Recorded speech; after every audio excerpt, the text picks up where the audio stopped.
인생은 한 번뿐입니다. 세상을 살아가며 우리에게는 수많은 선택이 주어집니다. 어떤 선택은 우리를 기쁘게 만들고 어떤 선택은 후회로 남습니다. 하지만 인생의 마지막 순간에 우리는 무엇을 가장 후회하게 될까요? 부자가 되지 못한 것, 높은 지위를 얻지 못한 것, 더 많은 여행을 하지 못한 것, 아닙니다.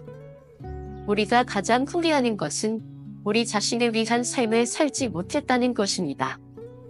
특히 60세가 넘어서도 과거의 습관과 태도를 바꾸지 못한다면 우리는 행복한 노후를 맞이하기 어렵습니다. 이제 우리는 더 이상 남의 눈치를 보며 살 필요가 없습니다. 더 이상 후회할 시간이 없습니다. 그러니 지금부터 60세가 넘으면 가차없이 고려해야 할 7가지 태도를 이야기해 보겠습니다. 이 7가지를 버릴 수 있다면 당신의 남은 인생은 지금보다 훨씬 더 가볍고 자유로워질 것입니다. 함께 생각해 봅시다. 우리는 정말 자신을 위해 살고 있는 걸까요? 우리의 인생을 더 행복하게 만들기 위해 무엇을 버려야 할까요? 과거의 후회를 버려라. 지금 이 순간을 살아라. 부처님께서는 이렇게 말씀하셨습니다. 과거에 집착하지 말고 미래를 걱정하지 말라. 오직 지금 이 순간을 살아라. 하지만 우리는 어떻습니까? 과거의 실수와 후회 속에서 헤어나오지 못하고 살고 있지 않습니까? 내가 그때 그렇게 하지 않았다면? 그 선택을 하지 않았다면 내 인생이 달라졌을 텐데. 이런 생각을 하며 살아가는 분들이 많습니다. 특히 60세를 넘어서면 우리가 살아온 길을 되돌아보는 시간이 많아집니다. 하지만 과거를 아무리 후회해도 바꿀 수 있는 것은 없습니다. 후회를 거듭하는 70대 할머니의 이야기. 서울에 사는 72세의 진 할머니는 젊은 시절 남편과 함께 작은 가게를 운영했습니다. 남편은 건강이 좋지 않았고 결국 50대 중반에 세상을 떠났습니다. 그때부터 김 할머니는 혼자서 가게를 지키며 살아왔습니다. 하지만 할머니는 늘 만약 그때 내가 남편에게 더 신경을 썼다면 하는 생각에 빠져 살았습니다. 그때 남편을 설득해서 병원에 더 자주 갔더라면, 조금만 더 돈을 아껴서 남편 건강을 챙겼더라면, 이런 후회 속에서 20년을 살았습니다. 그 사이 할머니의 시간은 멈춰버렸습니다. 여행도 하지 않았고 친구들과도 멀어졌으며 하루하루를 후회 속에서 보냈습니다. 그러던 어느 날 친구가 이렇게 말했습니다. 내가 아무리 후회해도 내 남편이 돌아오는 건 아니다. 너는 아직 살아있어. 이제라도 너 자신을 위해 살아야 하지 않겠니? 그 말을 듣고 김 할머니는 처음으로 생각했습니다. 그래, 남편은 떠났지만 나는 아직 살아있다. 그날 이후 김 할머니는 과거의 후회를 조금씩 내려놓기 시작했습니다. 오랫동안 만나지 않았던 친구들에게 전화를 걸었고 하고 싶었던 그림을 비우기 시작했습니다. 비록 남편과의 시간은 돌이킬 수 없지만 남은 인생을 후회 없이 살아가기로 결심했습니다. 후회를 내려놓고 지금을 살아라. 여러분은 어떤 후회를 가지고 계신가요? 젊은 시절 이루지 못한 꿈? 사랑하는 사람에게 하지 못한 말? 더 잘할 수 있었던 선택? 이제는 내려놓으십시오. 부처님께서 말씀하신 것처럼 과거를 잡고 있는 것은 손에 뜨거운 석탄을 쥐고 있는 것과 같다. 그것을 놓지 않으면 결국 스스로 다치게 된다. 지금이라도 늦지 않았습니다. 60세, 70세, 80세. 나이는 중요하지 않습니다. 지금 이 순간을 살아가십시오. 과거의 후회를 버리고 오직 오늘 하루를 충실하게 살아가십시오. 남과의 비교를 버려라. 나 자신을 사랑하라. 어느 날 부처님께 한 남자가 찾아와 물었습니다. 부처님, 저는 항상 남들과 저를 비교하며 괴로워합니다. 왜 저보다 부유한 사람도 있고 저보다 행복해 보이는 사람도 있을까요? 부처님은 빙그레 미소를 지으며 이렇게 말씀하셨습니다. 너는 내가 가진 것을 보지 않고 남이 가진 것만 보기 때문에 괴로운 것이다. 단물에 떠있는 나뭇잎을 보아라. 그것은 흐르는 대로 떠다닐 뿐 다른 나뭇잎과 자신을 비교하지 않는다. 너도 너의 길을 따라 너의 삶을 살아라. 하지만 우리는 어떻습니까? 남들과 나를 비교하는 일이 너무나 익숙하지 않습니까? 특히 나이가 들수록 젊었을 때의 내 모습과 지금의 나를 비교하고 주변 사람들과 비교하면서 한숨 쉬는 일이 많아집니다. 나는 왜 저 사람처럼 성공하지 못했을까? 내 친구들은 다 손자, 손녀 돌봐주며 행복하게 사는데 나는 왜 외롭지? 저 사람은 은퇴 후에도 여유로운 삶을 사는데 나는 왜 이렇게 힘들까? 비교하는 순간 우리는 만족을 잃고 괴로움에 빠지게 됩니다. 그러니 이제는 비교를 내려놓고 오직 나 자신을 살아가는 법을 배워야 합니다. 남들과 비교하며 불행해진 65세의 박 선생님 이야기. 박 선생님은 65세의 퇴직에서 은퇴했습니다. 젊었을 때는 학생들에게 존경받는 교사였고 학교에서도 인정받는 사람이었습니다. 하지만 은퇴 후 그는 자신을 잃어버렸습니다. 주변에 둘러보니 친구들은 다들 성공적인 삶을 살고 있었습니다. 어떤 친구는 은퇴 후에도 대학에서 강의를 하며 명예롭게 살고 있었고 어떤 친구는 자녀들에게 경제적으로 도움을 받아 편하게 살고 있었습니다. 그에 비해 박 선생님은 평범한 국민연금에 의지하며 살아야 했습니다. 내가 젊었을 때 조금 더 재테크를 했더라면, 내가 은퇴 후에도 강의할 수 있도록 미리 준비했더라면, 이런 후회가 쌓이면서 그는 점점 움츠러들었습니다. 밖에 나가고 싶지도 않았고 사람들을 만나는 것도 꺼려졌습니다. 스스로를 초라하게 느꼈기 때문입니다.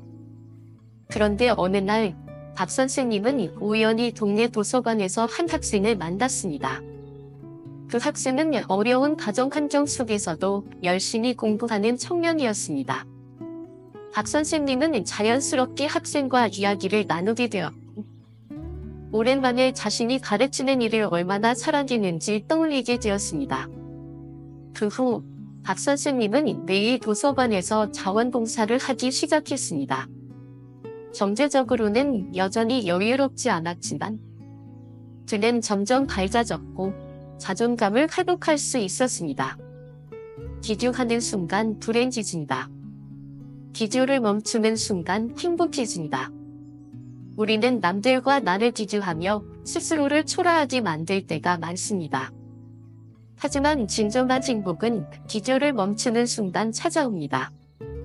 내가 가진 것을 감사하고 지금의 나를 받아들이며 오직 내 인생에 집중할 때 우리는 비로소 행복해질 수 있습니다. 부처님께서는 이렇게 말씀하셨습니다. 연고된 흙탕물 속에서도 스스로를 아름답게 키운다. 남이 어떻게 사느냐가 아니라 내가 어떻게 피어나느냐가 중요하다. 우리도 그렇습니다. 남들과 비교할 필요 없이 우리만의 방식으로 아름답게 피어나면 됩니다.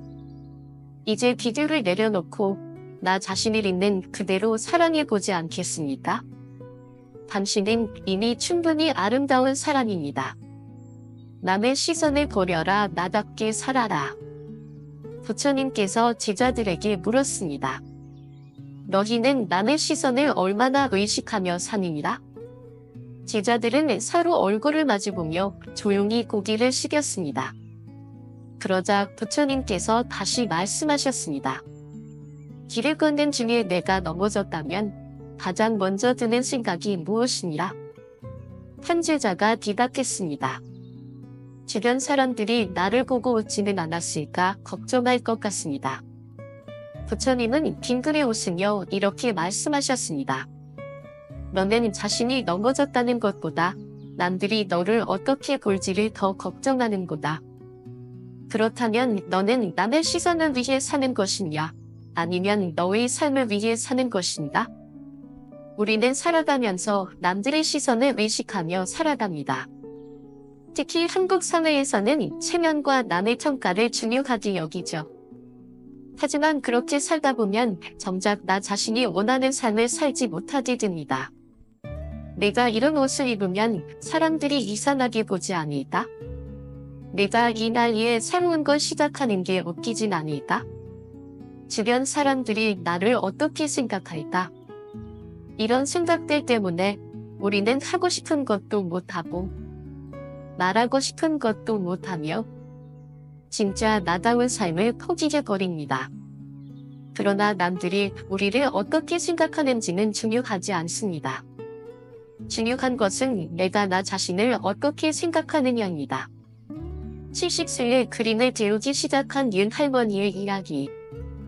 윤 할머니는 70세 생일을 맞이한 날 딸에게 이런 말을 들었습니다. 엄마, 이제는 엄마를 위해 살아요. 엄마가 하고 싶은 걸 하세요.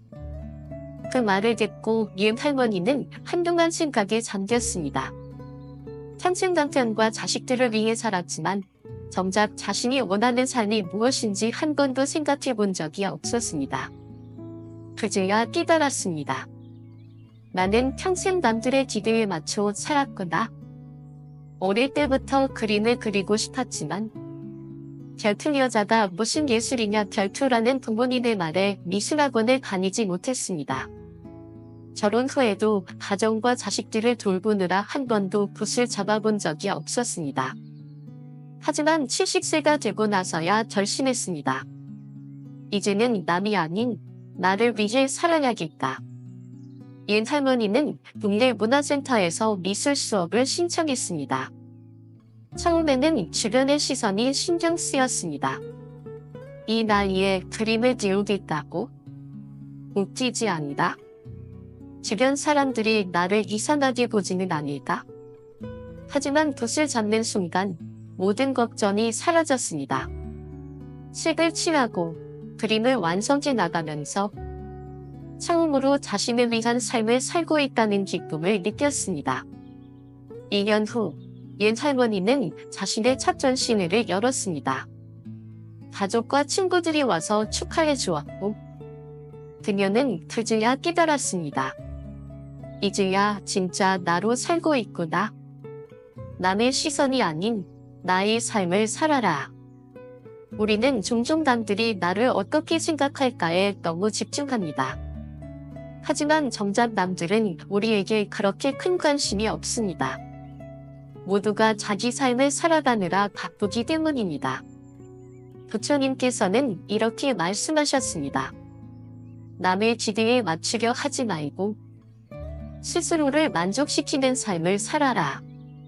그것이 진정한 자유다. 60세가 넘었다면 더 이상 남의 시선을 의식할 필요가 없습니다. 이제는 당신이 원하는 대로 당신답게 살아야 할 때입니다. 남이 당신을 어떻게 평가하든 당신이 행복하다면 그걸로 충분합니다. 이제 당신도 자신을 위해 살아보지 않겠습니까? 불필요한 인간관계를 버려라. 소중한 사람에게 집중하라. 어느 날 한 제자가 부처님께 물었습니다. 부처님, 저는 많은 사람들과 좋은 관계를 맺고 싶지만 어쩌면 사람들과의 관계가 저를 너무 지치게 하는 것 같습니다. 사람들 속에서 외롭고 때로는 오해도 받고 상처도 받습니다. 저는 어떻게 해야 할까요? 부처님께서는 조용히 미소 지으시며 제자에게 물으셨습니다. 내가 물동이를 들고 강가로 가서 가장 맑고 깨끗한 물만 담아 오너라. 제자는 강가로 갔습니다. 하지만 물이 흐르다 보니 깨끗한 물을 고르기가 쉽지 않았습니다. 어느 쪽은 너무 탁했고 어느 쪽은 너무 빠르게 흘러갔습니다. 결국 그는 한참을 고민하다가 빈 물동이만 들고 돌아왔습니다. 부처님, 저는 아무리 찾아도 완벽하게 깨끗한 물을 찾을 수 없었습니다. 그러자 부처님께서 말씀하셨습니다. 인간관계도 마찬가지이다. 모든 사람과 좋은 관계를 유지하려고 하면 결국 너는 아무것도 얻지 못한다. 중요한 것은 많은 사람과 관계를 맺는 것이 아니다. 너에게 진정으로 소중한 사람들과 깊이 있는 관계를 맺는 것이다. 65세 이후에도 수많은 인간관계 속에서 지쳐간 최씨의 이야기. 최씨는 65세에 은퇴한 후에도 여전히 바쁘게 살았습니다. 모임에 나가고 친구들을 만나고 지인들과의 관계를 유지하려 노력했습니다. 사람들이 자신을 잊을까봐, 관계가 소원해질까봐 늘 신경을 곤두세웠습니다. 어느 날 친구들과의 모임에서 최씨는 깊은 상처를 받았습니다. 친구들이 자신이 없는 자리에서 험담을 했다는 걸 우연히 듣게 된 것입니다. 나는 그들을 위해 시간과 정성을 들였는데 그들은 나를 이렇게 대하는구나.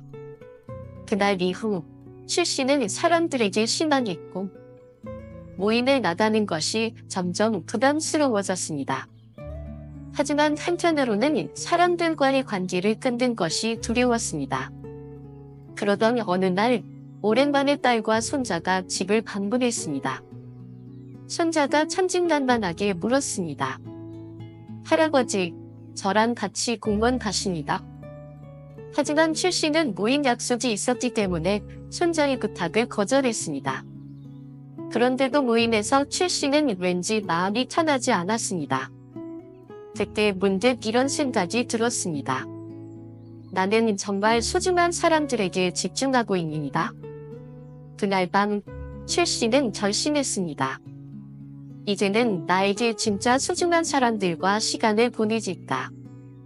그 후 그는 불필요한 모임을 정리하고 가족들과의 시간을 더 많이 갖기 시작했습니다. 오랜 친구들 중에서도 진정으로 자신을 아껴주는 사람들만 남겼습니다. 그렇게 하자 마음이 훨씬 가벼워졌습니다. 불필요한 인간관계를 버리고 소중한 사람에게 집중하라. 우리는 살아가면서 많은 인간관계를 맺습니다. 하지만 모든 관계가 다 소중한 것은 아닙니다. 때로는 우리를 힘들게 하고 진정한 행복을 앗아가는 관계도 있습니다. 부처님께서는 이렇게 말씀하셨습니다. 모래로 가득 찬 주머니에는 보석 하나를 넣을 공간조차 없다. 불필요한 것을 버려야 진짜 소중한 것을 품을 수 있다. 이제 당신도 한번 생각해 보십시오. 진정으로 당신을 위하는 사람은 누구인가요? 당신이 정말 함께하고 싶은 사람은 누구인가요?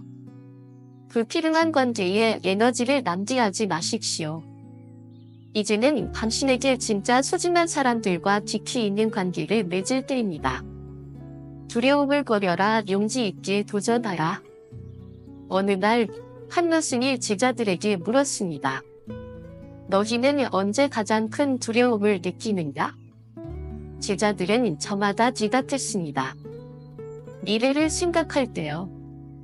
실패할까 봐 걱정될 때요. 나이 들어 아무것도 할 수 없을까 봐 두려워요. 노수는 조용히 웃으며 말했습니다. 두려움이란 내가 아직 하지 않은 일에 대한 걱정일 뿐이다. 두려움에 사로잡히면 결국 아무것도 하지 못하게 된다. 우리는 살아가면서 크고 작은 두려움을 마주합니다. 특히 60세가 넘으면 이 나이에 새로운 걸 할 수 있을까? 만약 실패하면 어떡하지? 나는 이제 늙었으니 그냥 조용히 살아야 하지 않을까? 라는 생각이 들기 마련입니다. 하지만 나이가 들었다고 해서 도전이 끝나는 것은 아닙니다. 오히려 이제야말로 진짜 내가 하고 싶은 것을 시작할 때입니다. 두려움을 버리고 한 발자국이라도 내디딜 용기를 가져야 합니다. 72세에 피아노를 시작한 강 할아버지 이야기. 강 할아버지는 72세까지 한 번도 악기를 배운 적이 없었습니다. 젊었을 때는 가족을 위해 열심히 일하느라 자신의 꿈을 접어야 했습니다. 어릴 적부터 피아노 소리를 들으면 가슴이 뛰었지만 나는 음악과는 거리가 먼 사람이다. 이 나이에 무슨 피아노다? 라고 생각하며 살아왔습니다. 그러던 어느 날 우연히 동네 문화센터에서 피아노 수업 모집 공고를 보았습니다. 그 순간 마음속 깊은 곳에서 작은 목소리가 들려왔습니다. 지금 아니면 평생 피아노를 쳐볼 기회가 없을지도 몰라. 하지만 동시에 걱정도 몰려왔습니다. 내가 악보도 못 보는데 사람들이 못지 않을까? 며칠을 고민하다가 결국 용기를 내어 등록했습니다. 첫 수업 날, 그는 손이 덜덜 떨렸습니다. 젊은 수강생들 사이에서 혼자 나이든 자신이 어색하게 느껴졌기 때문입니다. 그러나 선생님은 따뜻하게 말했습니다. 악보를 몰라도 괜찮습니다. 손가락이 느려도 괜찮습니다. 중요한 건 시작하는 용기입니다. 그날 이후 강 할아버지는 매일 연습을 했습니다. 손가락이 굳어서 처음에는 한음을 치는 것도 어려웠습니다. 하지만 포기하지 않고 계속 연습했습니다. 2년 후 그는 작은 연주회에서 처음으로 무대에 올라 첫사랑이라는 곡을 연주했습니다. 박수 소리가 들려올 때 그는 깨달았습니다. 내가 두려워했던 건 결국 내 마음속에 있었을 뿐이구나. 두려움을 내려놓는 순간 새로운 길이 열린다. 우리는 종종 두려움 때문에 도전을 미룹니다. 하지만 나이는 핑계가 될 수 없습니다. 지금까지 용기를 내지 못했다면 지금이라도 한 발짝 내디뎌 보십시오. 부처님께서는 이렇게 말씀하셨습니다. 물속에 발을 담그지 않고는 반을 건널 수 없다. 60세, 70세, 80세 두려움을 버리고 지금 당신이 정말 하고 싶은 일을 시작해 보십시오. 당신은 아직 늦지 않았습니다. 지금이 바로 새로운 도전의 순간입니다. 용기 내어 첫걸음을 내디뎌 보지 않겠습니까?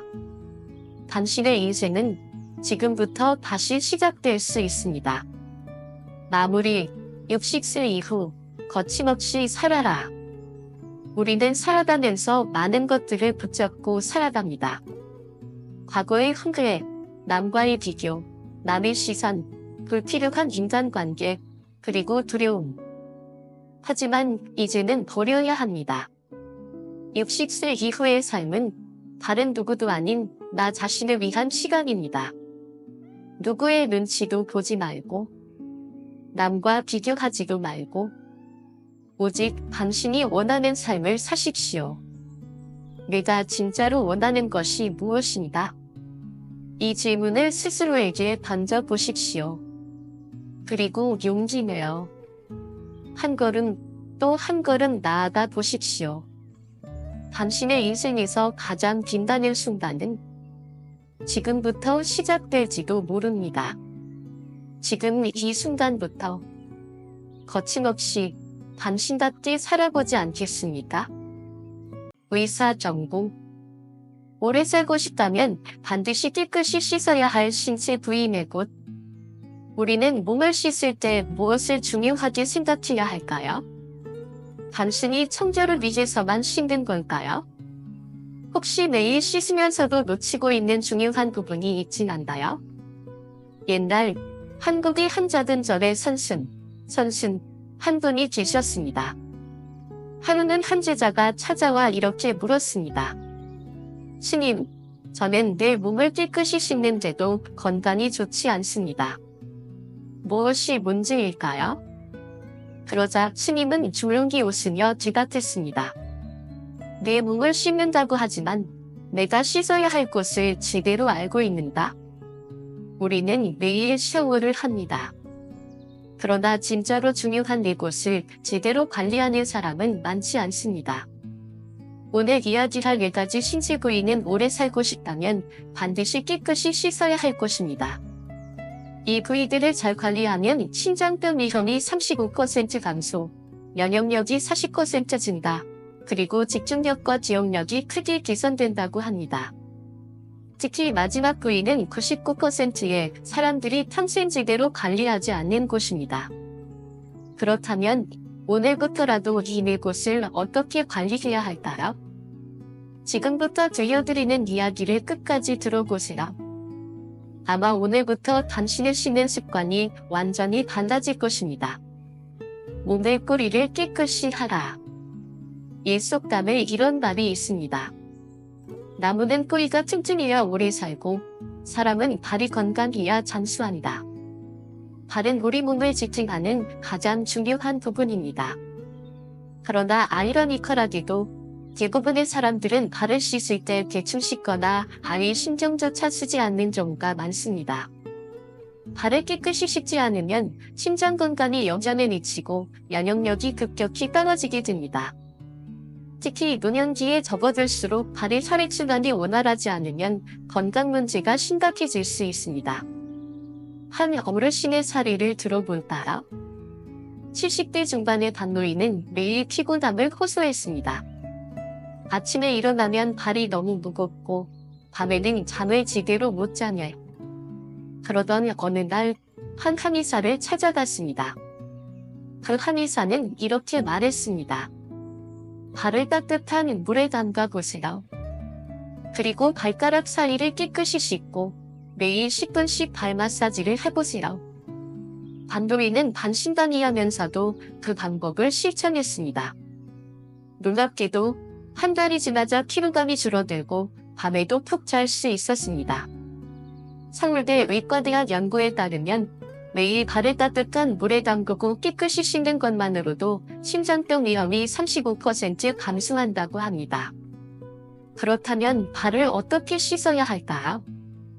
따뜻한 물에 15에서 20분 발을 담근다. 혈액순환이 촉진됩니다. 발가락 사이를 꼼꼼히 씻는다. 특히 곰팡이와 세균이 잘 생기는 부분입니다. 발바닥과 뒤꿈치를 마사지한다. 발의 혈액순환이 원활해지면서 피로가 줄어듭니다. 발을 완전히 건조시킨다. 습기를 남겨두면 오히려 피부질환이 생길 수 있습니다. 이처럼 발을 건강하게 관리하는 것만으로도 몸 전체의 건강이 달라질 수 있습니다. 그렇다면 다음으로 씻어야 할 부위는 어디일까요? 겨드랑이 면역력의 중심을 깨끗이 하라. 겨드랑이를 씻는다고 하면 대부분 땀 냄새를 떠올릴 것이다. 하지만 겨드랑이는 단순히 냄새나 위생의 문제가 아니다. 이곳은 우리 몸의 면역 시스템과 직결된 림프절이 밀집한 곳이다. 림프절이 막히면 노폐물이 배출되지 못하고 면역력이 떨어진다. 그렇게 되면 감기에 쉽게 걸리고 몸이 자주 피곤해진다. 서울에서는 68세 김영자 할머니는 몇 년 전부터 몸이 무겁고 쉽게 피곤함을 느꼈다. 감기도 자주 걸리고 한 번 걸리면 한 달 넘게 낫지 않았다. 나이가 들어서 그런가 보다 하고 넘겼지만 갈수록 컨디션이 나빠졌다. 그러던 어느 날 딸이 겨드랑이를 마사지해주다가 물었다. 엄마, 여기 만지면 아프지 않아? 할머니는 깜짝 놀랐다.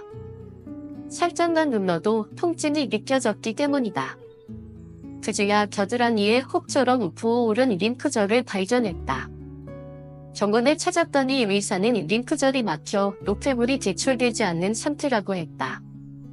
의사는 매일 겨드랑이를 깨끗이 씻고 마사지하라고 조언했다. 처음에는 그게 무슨 효과가 있을까 싶었지만 해보지 않을 이유도 없었다. 따뜻한 물로 씻고 부드럽게 문지르면서 마사지했다. 그리고 씻은 후에는 수건으로 완전히 건조시켰다. 놀랍게도 한 달이 지나자 피로가 줄고 감기에 덜 걸렸다. 이게 정말 효과가 아닌데? 할머니는 신기해하며 그 습관을 계속 유지했다. 서울대 연구에 따르면 겨드랑이를 깨끗이 씻는 것만으로도 림프 순환 기능이 40% 향상된다고 한다. 림프절은 우리 몸의 필터 역할을 한다. 노폐물을 배출하고 면역력을 높여주는 중요한 기관이다. 그런데 이곳이 막히면 몸이 쉽게 피로해지고 면역체계가 무너진다. 아무리 좋은 음식을 먹고 운동을 해도 노폐물이 쌓이면 건강해질 수 없다. 그래서 겨드랑이를 제대로 씻고 관리하는 것이 중요하다. 많은 사람들이 겨드랑이를 대충 씻는다. 비누를 묻혀 픽픽 문지르고 끝내는 경우가 많다. 하지만 그것만으로는 충분하지 않다. 겨드랑이 피부는 민감하고 땀이 많아 세균이 쉽게 번식하는 곳이다.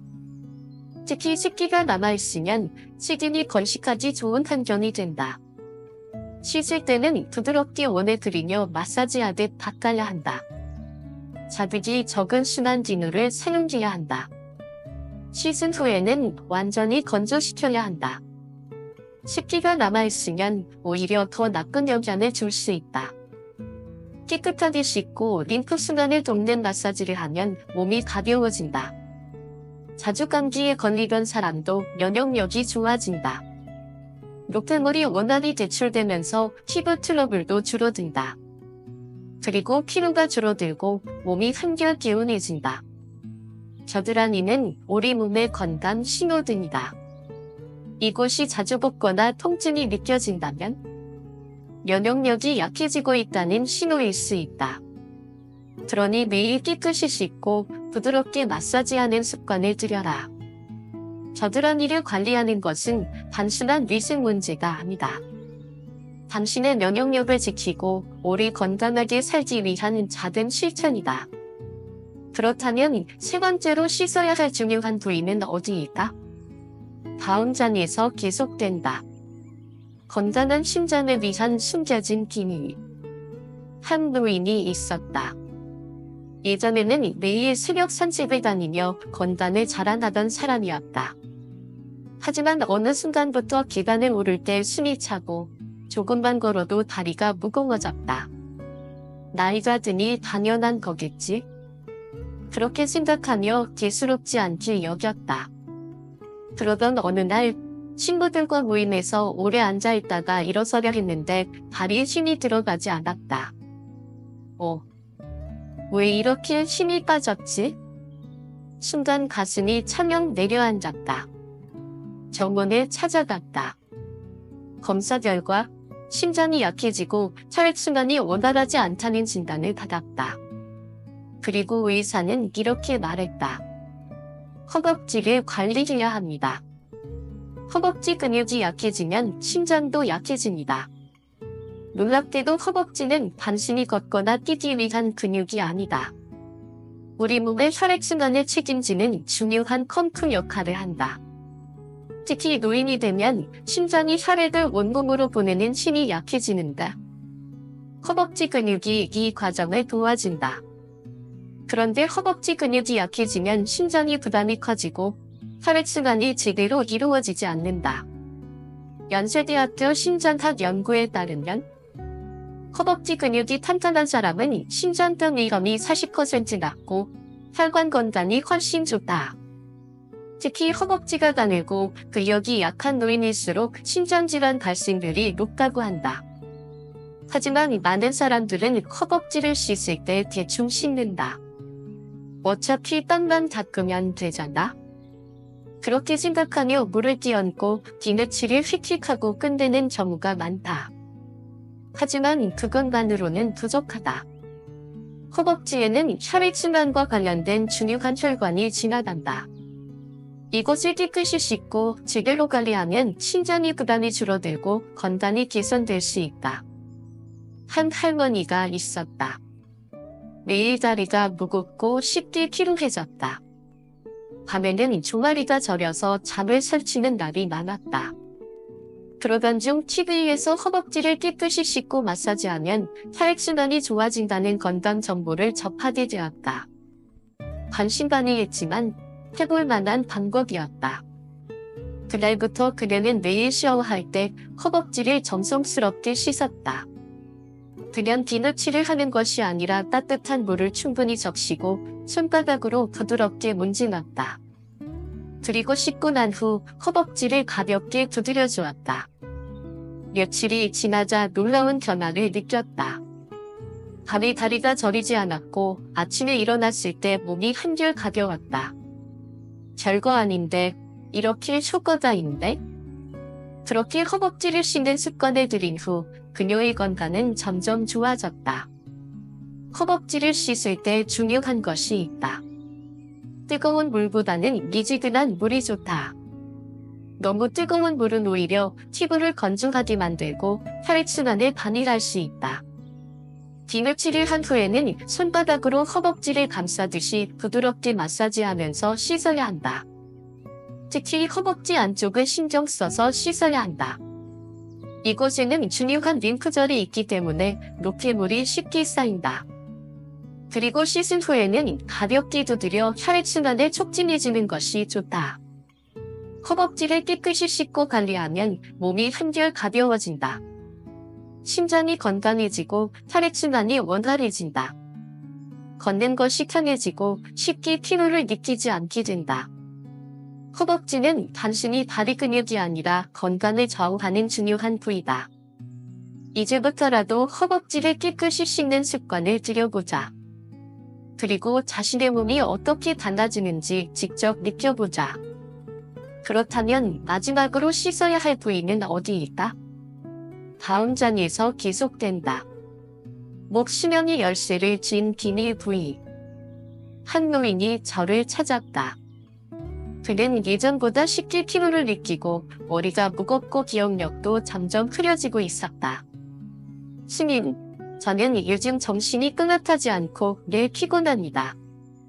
어떻게 하면 다시 예전처럼 건강해질 수 있을까요? 그러자 스님은 조용히 미소를 지으며 물었다. 목을 어떻게 씻고 계십니까? 노인은 그 말을 듣고 잠시 가만히 있다. 그냥 물로 헹구고 비누칠을 하지요. 특별히 신경 쓴 적은 없습니다. 스님은 조용히 고개를 끄덕이며 말했다. 목을 깨끗이 씻고 따뜻하게 해주십시오. 그러면 당신의 몸과 정신이 모두 맑아질 것입니다. 노인은 그 말을 듣고도 쉽게 이해되지 않았다. 목을 씻는 것이 건강과 무슨 관계가 있을까요?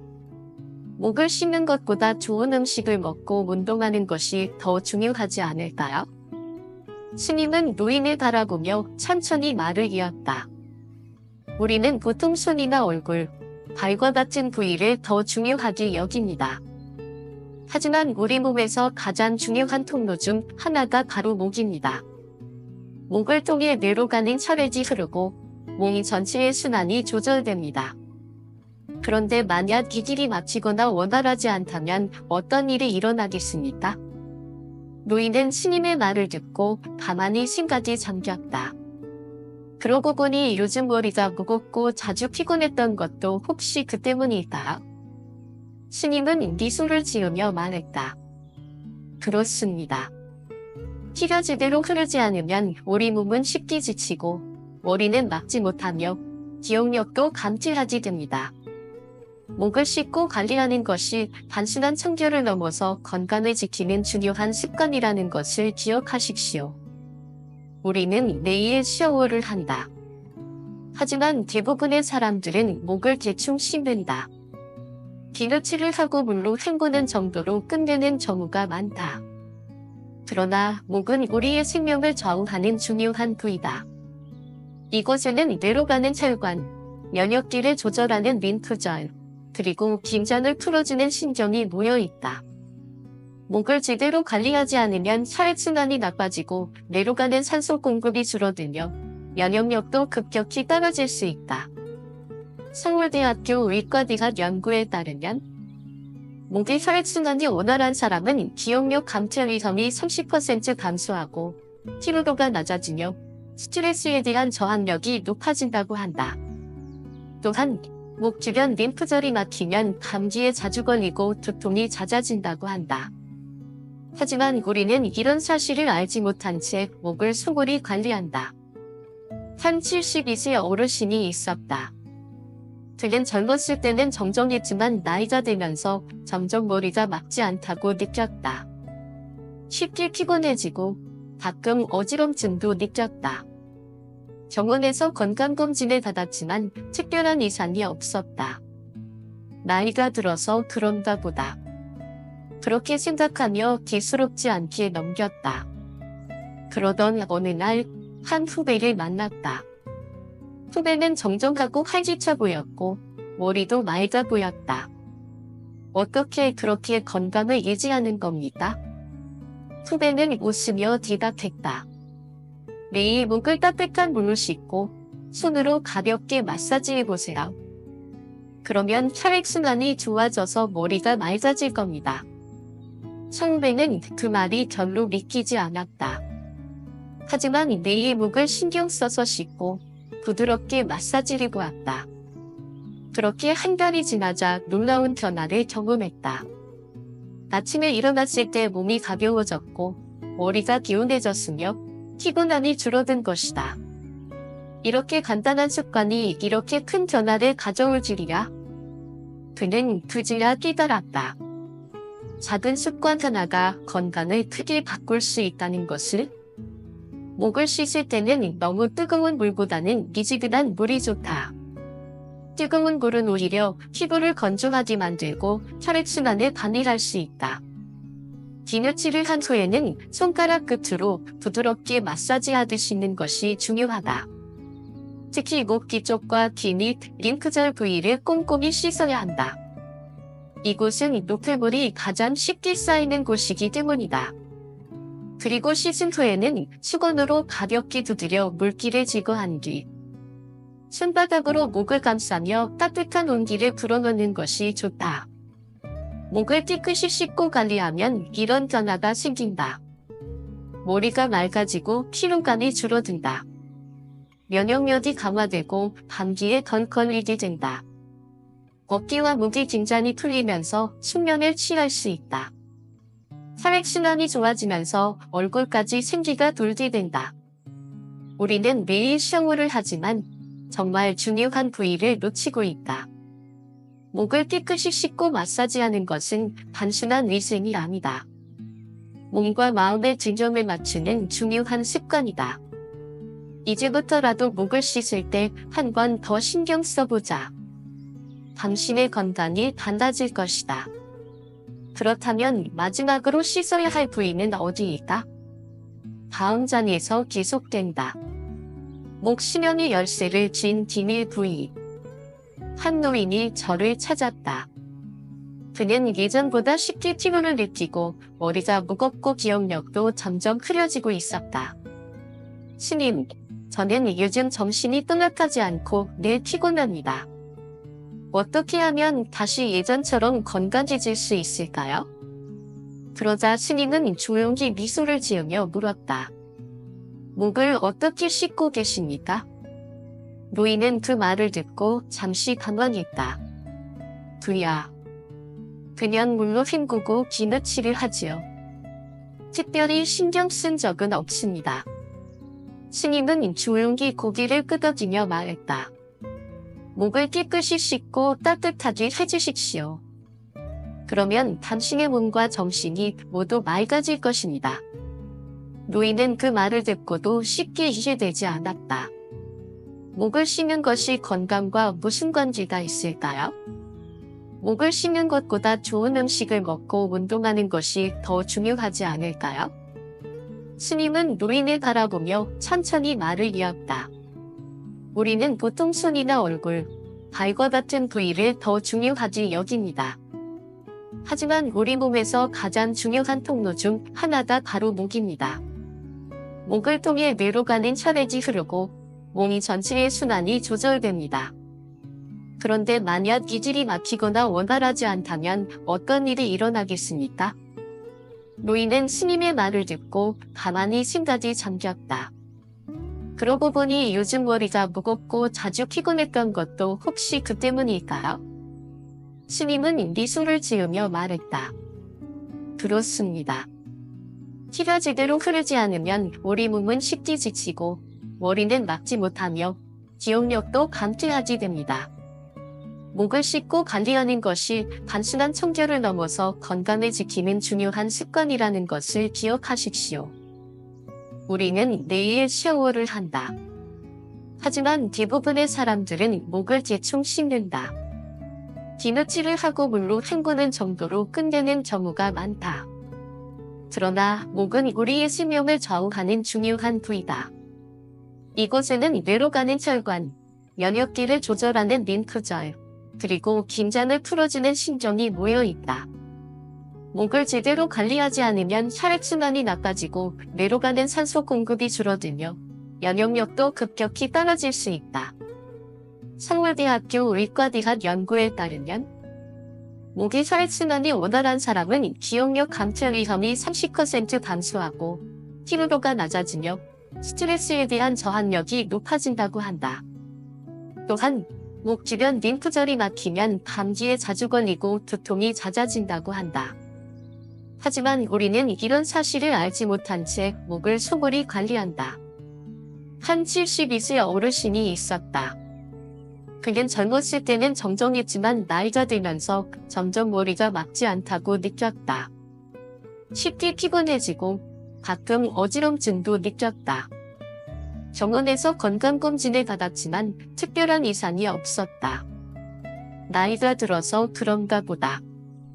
그렇게 생각하며 지스럽지 않게 넘겼다. 그러던 어느 날 한 후배를 만났다.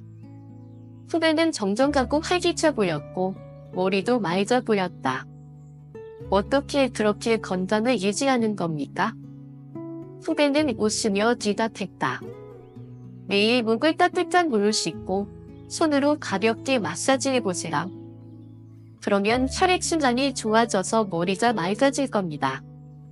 후배는 그 말이 전로 믿기지 않았다. 하지만 매일 목을 신경 써서 씻고 부드럽게 마사지해 보았다. 그렇게 한 달이 지나자 놀라운 변화를 경험했다. 아침에 일어났을 때 몸이 가벼워졌고 머리가 개운해졌으며 피곤함이 줄어든 것이다. 이렇게 간단한 습관이 이렇게 큰 변화를 가져올 줄이야? 그는 그제야 깨달았다. 작은 습관 하나가 건강을 크게 바꿀 수 있다는 것을. 목을 씻을 때는 너무 뜨거운 물보다는 미지근한 물이 좋다. 뜨거운 물은 오히려 피부를 건조하게 만들고 혈액순환에 방해할 수 있다. 비누칠을 한 후에는 손가락 끝으로 부드럽게 마사지하듯 씻는 것이 중요하다. 특히 목 뒤쪽과 비밑, 림프절 부위를 꼼꼼히 씻어야 한다. 이곳은 노폐물이 가장 쉽게 쌓이는 곳이기 때문이다. 그리고 씻은 후에는 수건으로 가볍게 두드려 물기를 제거한 뒤 손바닥으로 목을 감싸며 따뜻한 온기를 불어넣는 것이 좋다. 목을 깨끗이 씻고 관리하면 이런 변화가 생긴다. 머리가 맑아지고 피로감이 줄어든다. 면역력이 강화되고 감기에 덜 걸리게 된다. 어깨와 목의 긴장이 풀리면서 숙면을 취할 수 있다. 혈액순환이 좋아지면서 얼굴까지 생기가 돌게 된다. 우리는 매일 샤워를 하지만 정말 중요한 부위를 놓치고 있다. 목을 깨끗이 씻고 마사지하는 것은 단순한 위생이 아니다. 몸과 마음의 균형을 맞추는 중요한 습관이다. 이제부터라도 목을 씻을 때 한 번 더 신경 써보자. 당신의 건강이 달라질 것이다. 그렇다면 마지막으로 씻어야 할 부위는 어디일까? 다음 장에서 계속된다. 등 우리가 가장 소홀히 하는 곳, 그러나 가장 중요한 곳. 한 스님이 제자들에게 물었다. 너희는 매일 몸을 씻을 때 어디를 가장 깨끗이 씻느냐? 제자들은 저마다 대답했다. 얼굴이요. 손과 발이요. 겨드랑이도 중요하지요. 스님은 고개를 끄덕이며 다시 물었다. 그렇다면 너희 중에서 등을 꼼꼼히 씻는 사람은 누구인가? 제자들은 서로를 바라보며 멋쩍게 웃었다. 그렇다. 우리는 몸을 씻을 때 얼굴, 손, 발, 겨드랑이 등 눈에 보이는 곳만 신경 쓴다. 하지만 정작 등은 어떻게 씻고 있는다. 대부분 샤워진이 손이 닿는 만큼만 문지르고 대충 샤워 타올로 몇 번 문지르는 것으로 끝내버린다. 하지만 등은 우리가 생각하는 것보다 훨씬 중요한 부위이다. 등을 제대로 씻지 않으면 피로가 쌓이고 면역력이 약해지며 심지어 내장 건강에도 영향을 미칠 수 있다. 서울대 의과대학 연구에 따르면 등을 깨끗이 씻는 사람은 그렇지 않은 사람보다 근육통과 만성피로 증상이 30% 낮다. 또한 등의 혈액순환이 원활한 사람은 내장 기능도 건강하다. 하지만 우리는 등을 직접 보지 못하기 때문에 이곳이 얼마나 중요한 부위인지 깨닫지 못한 채 살아간다. 한 할아버지가 있었다. 그는 뇌 등이 뻐근하고 쉽게 피로를 느꼈다. 아침에 일어나면 허리가 뻣뻣하고 기지개를 켜도 개운하지 않았다. 어느 날 그는 친구를 만났다. 그 친구는 70대 중반인데도 여전히 기운이 넘쳤다. 자네는 어떻게 그렇게 건강을 유지하는가? 그러자 친구는 빙그레 웃으며 말했다. 나는 매일 등을 깨끗이 씻지. 할아버지는 어리둥절했다. 그게 건강과 무슨 관계가 있나? 친구는 조용히 등을 두드리며 말했다. 등에는 우리 몸의 중요한 혈관과 신경이 지나다녀. 이곳이 막히면 혈액순환이 나빠지고 내장 기능도 떨어지지. 그리고 노폐물이 배출되지 않아 쉽게 피곤해진다네. 그 말을 듣고 할아버지는 집으로 돌아와 처음으로 거울을 보고 자신의 등을 살펴보았다. 그곳에는 평소 신경 쓰지 않았던 거친 피부와 작은 트러블들이 가득했다. 정말 나는 평생 동안 등을 제대로 씻은 적이 없구나. 그날부터 그는 매일 등을 신경 써서 씻기 시작했다. 그냥 물을 끼얹는 것이 아니라 따뜻한 물로 등을 충분히 적신 후 샤워 타올을 이용해 부드럽게 문질렀다. 또한 씻은 후에는 수건으로 등을 완전히 건조시키고 가볍게 손바닥으로 등을 두드리며 마사지를 해주었다. 한 달이 지나자 그는 놀라운 변화를 경험했다. 등이 가벼워지고 아침에 일어날 때 몸이 훨씬 개운하다. 그는 그제야 깨달았다. 등을 씻는 것은 단순한 청결의 문제가 아니라 몸의 피로를 풀고 건강을 유지하는 중요한 습관이라는 것을.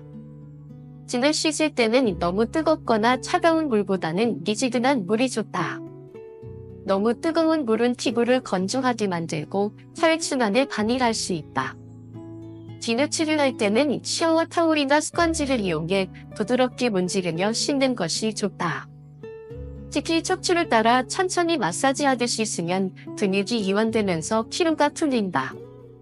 샤워 후에는 완전히 건조시키고 손바닥으로 등을 가볍게 두드려 혈액순환을 돕는다. 등을 깨끗이 씻고 관리하면 이런 변화가 생긴다. 피로가 줄어들고 아침에 개운하게 일어날 수 있다. 등과 어깨의 뻐근함이 사라지고 몸이 가벼워진다. 혈액순환이 좋아지면서 내장 건강까지 개선된다. 피부가 깨끗해지고 트러블이 줄어든다. 우리는 늘 거울을 보며 얼굴을 신경 쓰지만 정작 보이지 않는 등은 얼마나 신경을 쓰고 있는가? 등을 깨끗이 씻는 것은 단순한 위생이 아니다. 몸 전체의 건강을 지키는 작은 습관이다. 지금까지 4가지 중요한 부위를 알아보았다. 발, 겨드랑이, 허벅지, 목, 그리고 마지막으로 등. 이 부위들을 잘 관리하는 것만으로도 면역력이 높아지고 피로가 줄어들고 몸이 건강해질 수 있다. 우리는 늘 건강을 위해 운동을 하고 좋은 음식을 먹으려 노력한다. 하지만 정말 중요한 것은 작은 습관 하나를 바꾸는 것이다. 오늘부터라도 샤워할 때 한 번 더 신경 써보자. 그리고 직접 몸의 변화를 느껴보자. 당신은 오늘 등을 제대로 씻었습니까? 70대부터는 화를 당하고 싶지 않으면 이 3가지를 베풀지 마라. 주는 것이 복이라 하지만 지나친 베풀면 오히려 독이 된다. 한평생 가족을 위해 희생하며 살아온 우리 부모님들, 이제는 좀 쉬셔도 되지 않을까요? 자녀를 위해 아낌없이 주고 손주들을 위해 몸을 혹사하고 재산까지 메워준다면 결국 무엇이 남을까요? 70대 이후에는 인생의 지혜를 가지고 신중하게 베풀어야 합니다. 그렇지 않으면 남은 인생이 불행과 후회로 가득 찰 수도 있습니다. 오늘은 70대 이후 절대로 베풀지 말아야 할 3가지에 대해 이야기하려 합니다. 이 이야기를 끝까지 들으면 노후를 위협하는 위험한 베풀이 무엇인지, 그리고 어떻게 하면 지혜롭게 나이 들 수 있는지 깨닫게 될 것입니다. 부디 끝까지 함께 해주시고 여러분의 생각도 댓글로 남겨주세요. 여러분의 경험이 또 다른 누군가에게 큰 깨달음이 될 수 있습니다. 건강을 베풀지 마세요. 내 몸이 먼저입니다. 강원도에 사시는 박순자 할머니 72세 이 이야기입니다. 젊었을 때는 일하는 게 당연했어요. 자식들한테 손 벌리기 싫어서 나이 들고도 계속 일했죠. 할머니는 아들이 운영하는 식당에서 서빙을 도왔습니다. 아침 7시에 나가서 밤 10시에 들어오는 생활을 몇 년간 계속했습니다. 무릎이 아파도 참고 허리가 끊어질 것 같아도 계속 서 있었습니다. 아들이 바쁘니까 내가 좀 도와줘야지.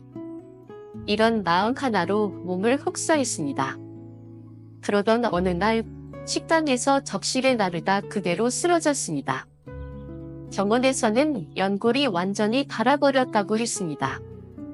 이제 수술을 해도 예전처럼 걸을 수 없어요. 의사의 말에 박순자 할머니는 눈물을 흘렸습니다. 몸을 혹사하면서까지 도와준 아들은 어땠을까요? 처음엔 미안해했지만 이는 현실에 바빠졌습니다. 어머니가 아프시니 어쩔 수 없죠. 식당 운영에 바쁜 아들은 결국 간병을 도울 여력이 없었습니다. 할머니는 요양원에 들어갔고 이제는 아들보다 요양보호사와 보내는 시간이 더 많아졌습니다. 우리는 왜 이토록 건강을 희생하면서까지 가족을 위해 살까요? 이것이 정말 올바른 사랑일까요? 불교에서는 자기를 강조하지만 자신을 먼저 사랑하는 것이 진정한 자비라고 말합니다. 자신을 돌보지 못하면 결국 남에게 짐이 될 뿐입니다. 건강을 지키는 것이야말로 가족을 위한 최고의 선물입니다. 70대 이후 건강을 지키는 것. 하루 30분 산책하기. 무리한 노동 피하기. 특히 오래 서 있기. 무거운 물건 들기. 한 달에 한 번 건강검진 받기. 충분한 휴식과 명상을 통해 마음을 다스리기. 여러분, 오늘부터라도 몸을 아껴주세요. 몸이 망가지면 아무리 사랑하는 가족도 대신 아파줄 수 없습니다. 건강은 다시 돌아오지 않습니다. 재산을 베풀지 마세요. 돈이 없어지면 관계도 사라집니다. 서울 강남에 사시는 김철수 할아버지 75세, 냉탕순 열심히 일해 노후 자금으로 8억 원을 모았습니다. 젊을 때는 자식들을 위해 살았으니 이제는 조용하고 평온한 노후를 보내고 싶었습니다. 이제는 나 자신을 위해 살아야지 그렇게 생각하며 하루하루를 보냈습니다. 그런데 어느 날 아들이 다급한 목소리로 전화를 걸어왔습니다. 아버지, 정말 좋은 사업 아이템이 있는데 5억 원만 투자해주세요. 2년 안에 2배로 불릴 자신이 있습니다. 김철수 할아버지는 처음에는 고민했습니다. 이 돈은 내 마지막 버팀목인데, 하지만 내 아들이잖아. 부모가 자식을 도와줘야 하지 않습니다. 결국 퇴직금의 대부분을 아들에게 투자했습니다. 6개월 후 아들이 다시 찾아왔습니다. 아버지, 사업이 잘 안 됐어요. 예상보다 경쟁이 너무 심합니다. 조금만 더 도와주시면 분명히 성공할 수 있어요. 김철수 할아버지는 속이 타들어 갔습니다. 처음엔 확신이 있다고 하지 않았다. 이젠 남은 돈도 얼마 없는가. 하지만 아들의 간절한 부탁을 거절할 수 없어 남은 돈까지 내어주었습니다. 그리고 2년 후 사업은 완전히 망했습니다. 아들은 빚더미에 올라앉았고 김철수 할아버지는 더 이상 도와줄 수 없는 처지가 되었습니다. 그때부터 아들은 점점 연락을 피하기 시작했습니다. 아버지가 좀 더 도와주셨으면 성공할 수 있었는데 아들은 할아버지를 원망했고 예전처럼 살갑게 대하지 않았습니다. 돈이 있을 땐 자주 찾아오던 아들이었지만 이제는 얼굴 보기조차 어려워졌습니다. 그때서야 김철수 할아버지는 깨달았습니다. 돈이 사라지니 관계도 사라지는구나. 그토록 사랑했던 아들이었지만 결국 돈이 끊기자 아들도 멀어졌습니다. 여러분, 돈이 있다고 해서 함부로 베풀면 결국 자신만 힘들어집니다. 노후 자금은 부모의 마지막 생명줄입니다. 부모가 재정적으로 무너지면 자녀들도 함께 무너질 수밖에 없습니다. 결국 가장 현명한 방법은 스스로를 먼저 지키는 것입니다. 돈을 베푸는 부모 vs 돈을 지키는 부모. 서울에서 작은 가게를 운영하며 평생을 살아온 박영수 할아버지 78세의 이야기도 들어볼까요? 박영수 할아버지에게도 아들이 있습니다. 아들은 사업을 하겠다며 몇 번이고 돈을 요청했지만 박 할아버지는 단호하게 거절했습니다. 아들아, 사업을 하려면 스스로 돈을 마련해야 한다. 나는 너에게 조언을 해줄 수 있어도 돈은 못 준다. 아들은 처음에는 섭섭해했습니다. 아버지는 내가 성공하는 걸 원하지 않으시다. 하지만 시간이 지나면서 아들은 다른 방법을 찾기 시작했습니다. 은행에서 대출을 받고 정부 지원 프로그램을 찾아보며 직접 해결해 나갔습니다. 결국 3년 후 그는 자기 힘으로 회사를 일으켜 세웠습니다.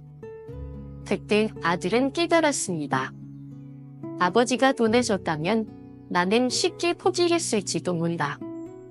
이제는 오히려 아들이 박영수 할아버지를 더욱 존경하게 되었습니다. 아버지가 나를 믿어주신 덕분에 나는 스스로 설 수 있었습니다. 여러분, 우리는 자녀를 위해서라면 무엇이든지 주고 싶습니다. 하지만 때로는 도와주지 않는 것이 오히려 자녀를 위한 길일 수도 있습니다. 자녀가 자신의 힘으로 설 수 있도록 기회를 주는 것이 진정한 사랑입니다. 70대 이후 돈을 지키는 5가지 방법. 1. 자녀의 사업 투자 요청을 거절하세요. 아무리 자녀가 이것만 도와주세요 라고 해도 절대 노후 자금을 투자하지 마세요. 사업에는 언제나 리스크가 있습니다. 부모의 노후 자금은 보호받아야 합니다. 2. 최소한 생활비의 24배는 저축하세요. 전문가들은 70대 이후에는 적어도 2년치 생활비를 저축해 두어야 한다고 조언합니다. 갑작스러운 정원비나 예기치 못한 상황을 대비해야 합니다. 3. 월 소득의 70% 이상을 탈내지 주지 마세요. 자녀나 손주에게 주고 싶은 마음은 이해하지만 절대 자신을 희생하면서까지 주지 마세요. 오히려 자녀들이 부모를 단연하게 여기게 만들 수 있습니다. 4. 재정적인 독립을 유지하세요. 어떤 상황에서도 내 통장의 주인은 나 자신이어야 합니다. 자녀에게 통장을 맡기거나 노후 자금을 대신 관리하게 하지 마세요. 5. 경제적인 도움보다 경험과 지혜를 나누세요. 돈을 주는 대신 자녀가 자립할 수 있도록 조언과 지혜를 나누어 주세요. 사업을 하려면 어떻게 해야 할까? 먼저 사업 계획을 세워보냐? 이렇게 대화하며 자녀가 스스로 성장할 수 있도록 도와주는 것이 진정한 부모의 역할입니다. 돈을 베풀지 않으면 불효일까요? 많은 부모님들이 이렇게 생각합니다. 자식이 어렵다는데 부모가 돕지 않으면 불효 아닐까? 하지만 진정한 효도는 부모가 건강하고 행복하게 사는 것입니다. 자녀들도 알고 있습니다. 부모님이 아프고 힘들어지면 결국 내가 더 큰 부담을 짊어져야 해. 부모가 경제적으로 독립적인 삶을 살면 자녀들도 부담 없이 자기 인생을 살아갈 수 있습니다. 부처님께서는 이렇게 말씀하셨습니다. 모든 것은 인연에 따라 변한다. 주어야 할 때와 지켜야 할 때를 알아야 한다. 부모가 무조건 주기만 하는 것이 아니다. 지킬 것은 지키는 것이 중요합니다. 스스로를 지키는 것이야말로 자녀에게 줄 수 있는 가장 큰 선물입니다. 과도한 관심을 베풀지 마세요. 자녀의 인생은 자녀의 것입니다. 서울에 사시는 정영희 할머니, 73세, 는 평생 자녀를 위해 살았습니다. 자식들이 잘 되기를 바라는 마음은 부모라면 누구나 마찬가지겠죠. 하지만 그 마음이 지나쳐 자녀의 삶에 깊이 개입하기 시작하면 오히려 관계를 망칠 수 있다는 사실 알고 계셨나요? 정영희 할머니는 딸이 결혼한 후에도 자주 집에 찾아갔습니다. 얘는 잘 키우고 있니? 남편이랑 싸우진 않니? 매번 물어보고 조언하는 것이 어머니로서 당연한 일이라고 생각했습니다. 그러던 어느 날 딸이 할머니에게 이렇게 말했습니다. 엄마, 제발 제 인생에 간섭하지 마세요. 그 한마디에 할머니는 가슴이 철렁 내려앉았습니다. 나는 그저 딸이 잘 되길 바라는 마음에서 한 말인데 어쩌다가 내 딸과 이렇게 멀어지게 된 걸까? 이제는 딸이 전화를 받아도 바쁘다며 끊기 일쑤였습니다. 명절의 경우 얼굴을 보면 어색한 분위기만 반돌았습니다. 과거에는 하루에도 몇 번씩 전화를 하던 모녀가 이제는 한 달에 한 번 연락하기도 어려운 사이가 된 것입니다. 여러분, 혹시 비슷한 경험이 있으신가요? 자녀를 위해 해준 조언이 오히려 관계를 멀어지게 만든 적이 있나요? 그렇다면 이제부터라도 부모와 자녀의 건강한 거리두기에 대해 다시 생각해 봐야 합니다. 부모의 사랑이 지나치면 부담이 됩니다. 부산에 사시는 김용자 할머니, 75세는 며느리와 관계가 좋지 않았습니다. 처음엔 며느리를 친딸처럼 아끼고 도와주려 했습니다. 너는 우리 집 며느리지만 딸처럼 생각할게. 하지만 문제는 너무 많은 조언을 했다는 것이었습니다. 밥을 이렇게 하면 더 맛있어? 얘는 이렇게 키워야지. 우리 집 전통은 이래야 해. 처음엔 며느리도 웃으며 들었습니다. 하지만 시간이 갈수록 할머니의 말이 잔소리처럼 들렸습니다. 어느 날 며느리가 조용히 말했습니다. 어머니, 저희 가정은 저희 방식대로 운영하고 싶어요. 그 후부터 며느리는 점점 거리를 두기 시작했고 예전처럼 자주 연락하지 않게 되었습니다. 손주를 보러 가고 싶어도 눈치가 보였습니다. 나는 그저 도와주려 했을 뿐인데 왜 이렇게 멀어져야 하는 걸까? 이런 상황 너무나 안타깝지 않나요? 부모가 자녀의 인생에 너무 깊이 개입하면 자녀는 오히려 부담을 느끼고 멀어지게 됩니다.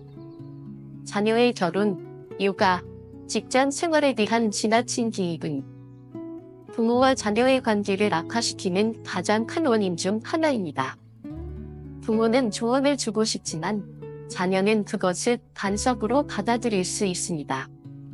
70대 이후 부모가 지켜야 할 관계 원칙 1. 조언을 하기 전에 먼저 물어보세요.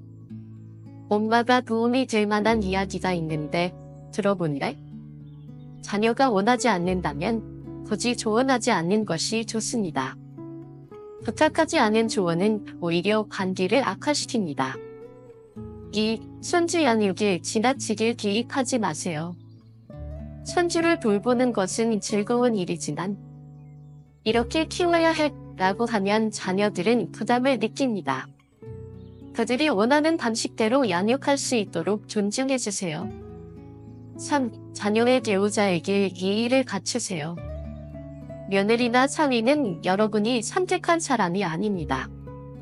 그들의 가족 문제에 너무 깊이 개입하지 않는 것이 관계를 유지하는 길입니다. 4. 나 없이도 잘 살 수 있도록 믿어주세요. 자녀가 부모의 의견 없이도 자기 인생을 잘 살아갈 수 있도록 응원해주세요. 때로는 침묵이 최고의 조언이 될 수 있습니다. 부모가 한 걸음 물러나면 자녀가 다가옵니다. 예전에 사시는 박순금 할머니 74세는 한때 자녀와의 관계가 소원해져 고민이 많았습니다. 그런데 어느 날 판스님의 법문을 듣고 깨달음을 얻었습니다. 자녀의 인생은 자녀의 것입니다. 부모는 그들의 길에 비춰지는 등불이 되어야 합니다. 너무 가까이 가면 불이 뜨거워지고 너무 멀어지면 빛이 보이지 않습니다. 그날 이후 박순금 할머니는 작은 변화를 시도했습니다. 더 이상 먼저 연락하지 않고 자녀가 연락할 때까지 기다렸습니다. 자녀가 조언을 원할 때만 조용히 들어주었습니다. 예전처럼 이렇게 해야 한다고 강요하지 않았습니다. 그 결과 놀라운 변화가 일어났습니다. 자녀가 먼저 전화를 걸어 엄마, 요즘 어떻게 지내세요? 라고 물었습니다. 손주들이 먼저 찾아와 할머니, 놀러가요? 라고 말했습니다. 여러분, 부모가 한 걸음 물러나면 자녀는 자연스럽게 다가오게 됩니다. 내가 없으면 애들이 못 산다. 는 생각을 버리시라. 자녀들은 스스로 살아갈 수 있습니다. 부모는 그들의 든든한 응원자가 되어지면 됩니다. 행복한 관계를 유지하는 비결 부모가 행복해야 자녀도 행복합니다. 서울에서 작은 꽃집을 운영하며 살아온 최명자 할머니 76세는 늘 가족을 위해 헌신해 왔습니다. 젊을 때는 남편과 아이들을 위해 아침부터 밤까지 일했고 자식들이 장성한 후에도 손주들을 돌보며 자신의 시간을 모두 가족에게 쏟았습니다. 그런데 어느 순간 문득 외로움을 느꼈습니다. 나는 이렇게 가족을 위해 살았는데 왜 점점 더 외로워지는 걸까? 명절에도 자녀들은 바쁘다는 이유로 찾아오지 않았습니다. 손주들도 자라면서 더 이상 할머니를 찾지 않았습니다. 그렇게 최명자 할머니는 점점 고립감을 느끼기 시작했습니다. 어느 날 오랜만에 아들과 전화통화를 하게 되었습니다. 엄마, 요즘 어떻게 지내세요? 그 한마디에 할머니는 울컥하며 속마음을 털어놓고 싶었지만 괜히 짐이 될까 과감하게 대답했습니다. 잘 지내지. 너희는 바쁘지? 네, 요즘 회사 일이 많아서요. 조만간 찾아뵐게요. 그 후 몇 달이 지나도 아들은 오지 않았습니다. 여러분, 이런 상황이 익숙하지 않으신가요? 우리는 가족을 위해 희생하는 것이 당연하다고 생각하며 살아왔습니다. 하지만 정작 우리가 외로움을 느낄 때 가족들은 바쁘다는 이유로 우리를 뒤로 밀어버립니다. 그러면 우리는 어떤 선택을 해야 할까요? 답은 간단합니다. 자신을 먼저 행복하게 만드는 것. 부모가 행복해야 자녀도 행복합니다. 부모가 즐겁고 건강하게 지내다 자녀들도 부모와의 관계를 부담스럽지 않게 여깁니다. 그렇다면 70대 이후에도 행복한 관계를 유지하는 비결은 무엇일까요? 1. 부모의 역할에서 벗어나 나를 찾으세요. 정지도에 사시는 박영숙 할머니 74세는 평생 자식들을 위해 살다가 남편이 세상을 떠난 후 극심한 외로움을 겪었습니다. 자녀들은 각자 바쁘게 살아가고 있었고 할머니는 하루 종일 집에서 텔레비전만 보며 시간을 보냈습니다. 그러던 어느 날 친구가 말했습니다. 영수가, 너 이제 좀 너 자신을 위해 살아봐. 우리 같이 여행이라도 가자. 그날 이후 박영숙 할머니는 작은 변화를 시작했습니다. 취미로 그림을 그리기 시작했고 동네 노인대학에서 친구들을 사귀었습니다. 자신을 위한 시간을 보내기 시작하니 점점 우울했던 마음이 사라졌습니다. 그러자 신기한 일이 일어났습니다. 자녀들이 오히려 더 자주 연락을 하기 시작한 것입니다. 엄마, 이번 주말에 시간 되세요? 맛있는 거 먹으러 가요. 부모가 자녀를 바라보며 기다리는 것이 아니라 자신의 삶을 즐기고 있을 때 자녀들은 더 자연스럽게 부모를 찾게 됩니다. 부모는 늘 희생해야 한다는 생각을 버리세요. 자녀를 위해 헌신하는 것도 중요하지만 그보다 더 중요한 것은 자신의 삶을 충실히 살아가는 것입니다.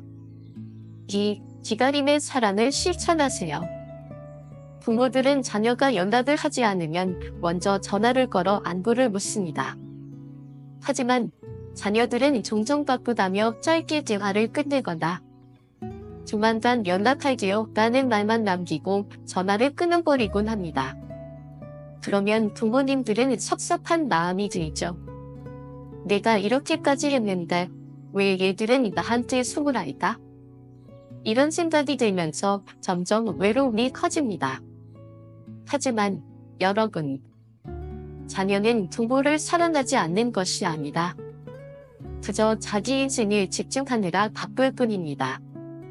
이럴 때는 먼저 연락을 하기보다 기다려보세요. 자녀가 자연스럽게 부모를 찾도록 해주세요. 서울에 사시는 김정희 할머니 78세는 한때 자녀가 너무 바빠 연락이 뜸해지자 섭섭한 마음에 아들에게 매일 전화를 했습니다. 그런데 어느 날 아들이 조심스럽게 말했습니다. 엄마, 저도 엄마를 많이 생각하는데 요즘 일이 너무 많아서 매일 전화 받기가 부담스러워요. 그 말에 김정희 할머니는 큰 깨달음을 얻었습니다.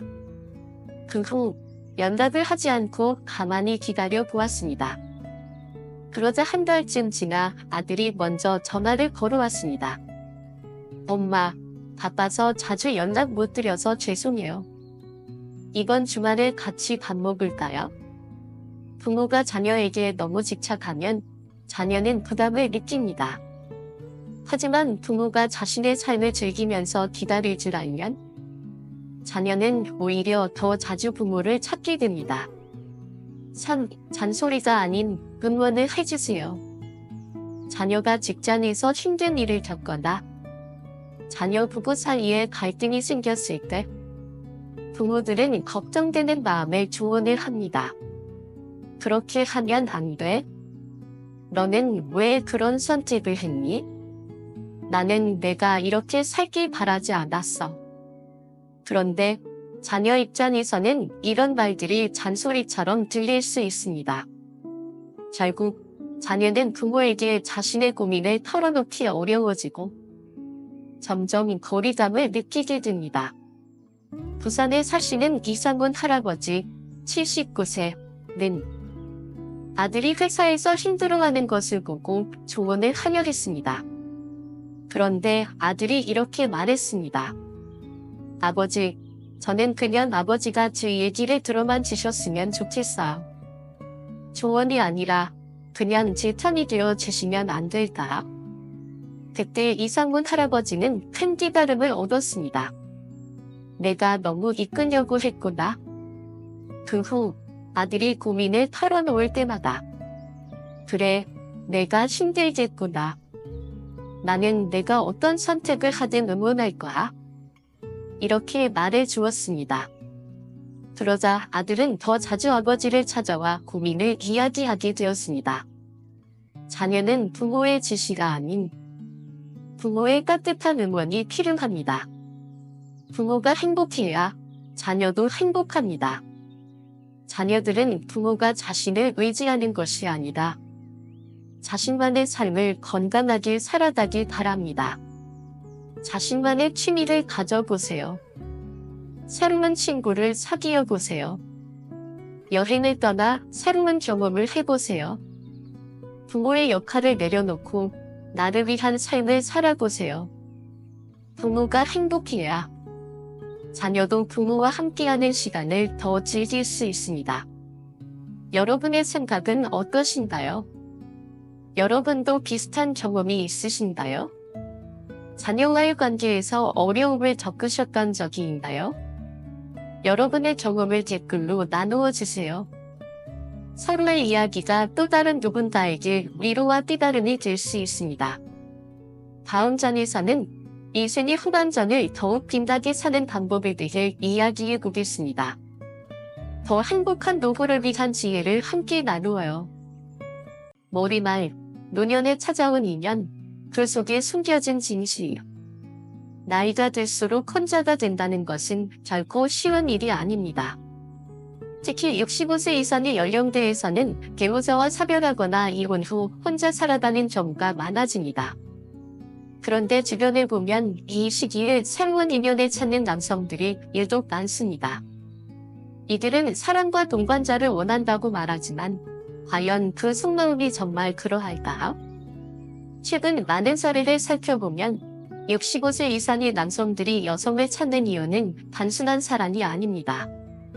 그들은 간병인이 필요해서, 가사 도우미가 필요해서, 자녀들의 문제를 해결해줄 사람이 필요해서, 경제적으로 도움을 받을 사람이 필요해서, 혹은 자신의 외로움을 달래줄 도구가 필요해서 여성을 찾는 경우가 많습니다. 처음에는 따뜻하고 자상한 모습으로 접근하지만 막상 관계가 깊어지면 진짜 모습을 드러내곤 합니다. 그렇다면 우리는 어떻게 해야 할까요? 누군가와 함께하고 싶은 마음이 들더라도 경기를 늦추지 않고 스스로를 지키는 방법을 알아야 합니다.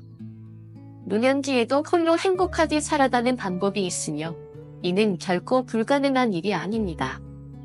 오늘 우리는 5가지 실제 사례를 통해 노년 뒤에 여성이 겪을 수 있는 위험과 이를 예방하는 방법을 알아보겠습니다. 이 이야기를 끝까지 읽으시면 인생의 후반전을 더욱 건강하고 행복하게 살아가는 지혜를 얻게 될 것입니다. 건강한 척, 하지만 결국 간병인이 되어버린 여성의 이야기. 나는 사랑이 아니라 나를 돌봐줄 사람이 필요할 뿐이라. 이 말이 무슨 의미인지 아시나요? 처음에는 함께 의지하며 살고 싶다고 말하지만 결국은 자신의 간병인이 되어줄 사람을 찾는 경우가 많습니다. 이제 실제 사례를 들어보겠습니다. 박순자, 69, 씨는 2년 전 교회에서 이모, 78, 씨를 만났습니다. 처음 만났을 때 그는 정말 신사 같았어요. 항상 예배 후에 차를 태워주고 맛있는 식사도 대접했어요. 나는 아직 건강하니까 당신 편하게 해주고 싶어. 이런 말을 자주 하던 그는 등산도 다니고 체력을 강조하면서 건강한 모습을 보였어요. 신자 씨는 그런 그를 믿었고 결국 결혼에 결심했습니다. 그런데 결혼한 지 2주 만에 모든 것이 바뀌었습니다. 어느 날 갑자기 이모 씨가 허리가 아프다며 병원에 가자고 하더니 그날부터 그녀는 24시간 간병인이 되어버렸습니다. 밤에도 시시름 끼어서 물을 떠다 주고 약을 챙겨주고 화장실에 갈 때마다 부축해야 했습니다. 혼자서 걸을 수도 없다는 남편은 하루 종일 침대에서 그녀를 불렀습니다. 이게 정말 사랑일까? 순자 씨는 점점 지쳐갔습니다. 그리고 결국 충격적인 사실을 알게 되었습니다. 남편은 결혼 전부터 심각한 척추관 협착증과 전립선 비대증을 앓고 있었고 이 사실을 철저히 숨긴 채 결혼을 했던 것입니다. 더 놀라운 건 그의 자녀들도 이미 알고 있었고 시어머니가 생기면 돌봄 부담이 줄어든다며 안도하고 있었다는 점이었습니다. 어느 날 남편의 큰아들이 찾아와서 이렇게 말했습니다. 어머니가 아버지 돌봐주시니 정말 다행이다. 이제 저희는 좀 편해졌어요. 그 순간 신자 씨는 모든 걸 깨달았습니다. 이건 사랑이 아니라 기획된 일이었음을. 많은 노년 남성들이 자신의 건강 문제를 숨긴 채 새로운 인연을 찾습니다. 이들은 동반자가 아니라 간병인을 찾고 있는 것입니다. 결국 결혼 후 여성은 자유를 잃고 돌봄의 의무를 떠맡게 됩니다. 살림을 잘한다던 남편, 결국 가사도우미가 된 아내. 내가 다 도와줄 테니까 당신은 그냥 편하게만 있어요. 이 말을 듣고 마음이 흔들리지 않은 여성이 있을까요? 특히 오랜 세월을 혼자 살아오면서 모든 일을 스스로 해결해온 여성이라면 누군가가 자신을 돌봐주겠다고 하면 기대하기 마련입니다. 그런데 문제는 이런 말을 하는 남성들이 과연 진심일까 하는 것입니다. 오늘 소개할 사례는 살림을 너무나 잘한다던 남편이 결국 아내를 가사노동의 노예로 만든 이야기입니다. 당신은 손 하나 까딱하지 않아도 돼요. 지면이 65, 씨는 3년 전 노인정에서 반모 70일 씨를 만났습니다. 처음 만난 날부터 그는 늘 자상한 말투로 영희 씨를 챙겼습니다. 나는 원래 깨끗한 걸 좋아해.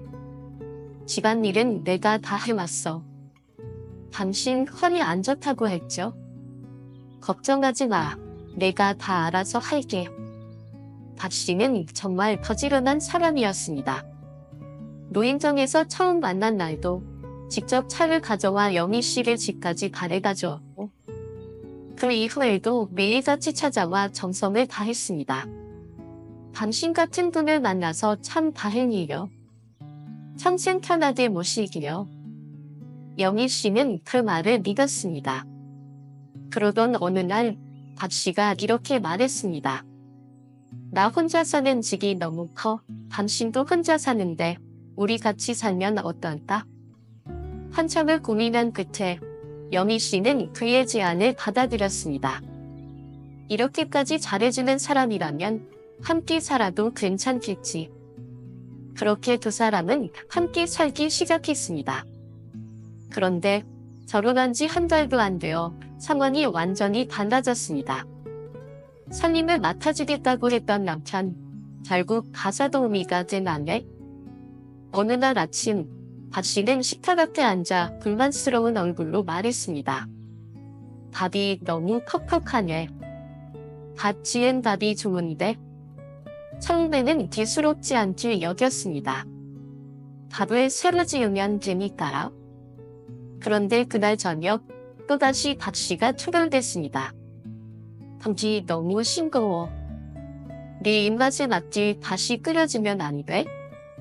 다음날 아침 박 씨는 일어나자마자 이렇게 말했습니다. 아침밥은 꼭 따끈한 걸 먹어야 해. 내일부터 새벽에 일어나서 밥을 해주면 좋겠어. 그리고 며칠 후엔 이런 말도 했습니다. 당신이 청소하는 거 보니까 좀 이제 춘다는 것 같다.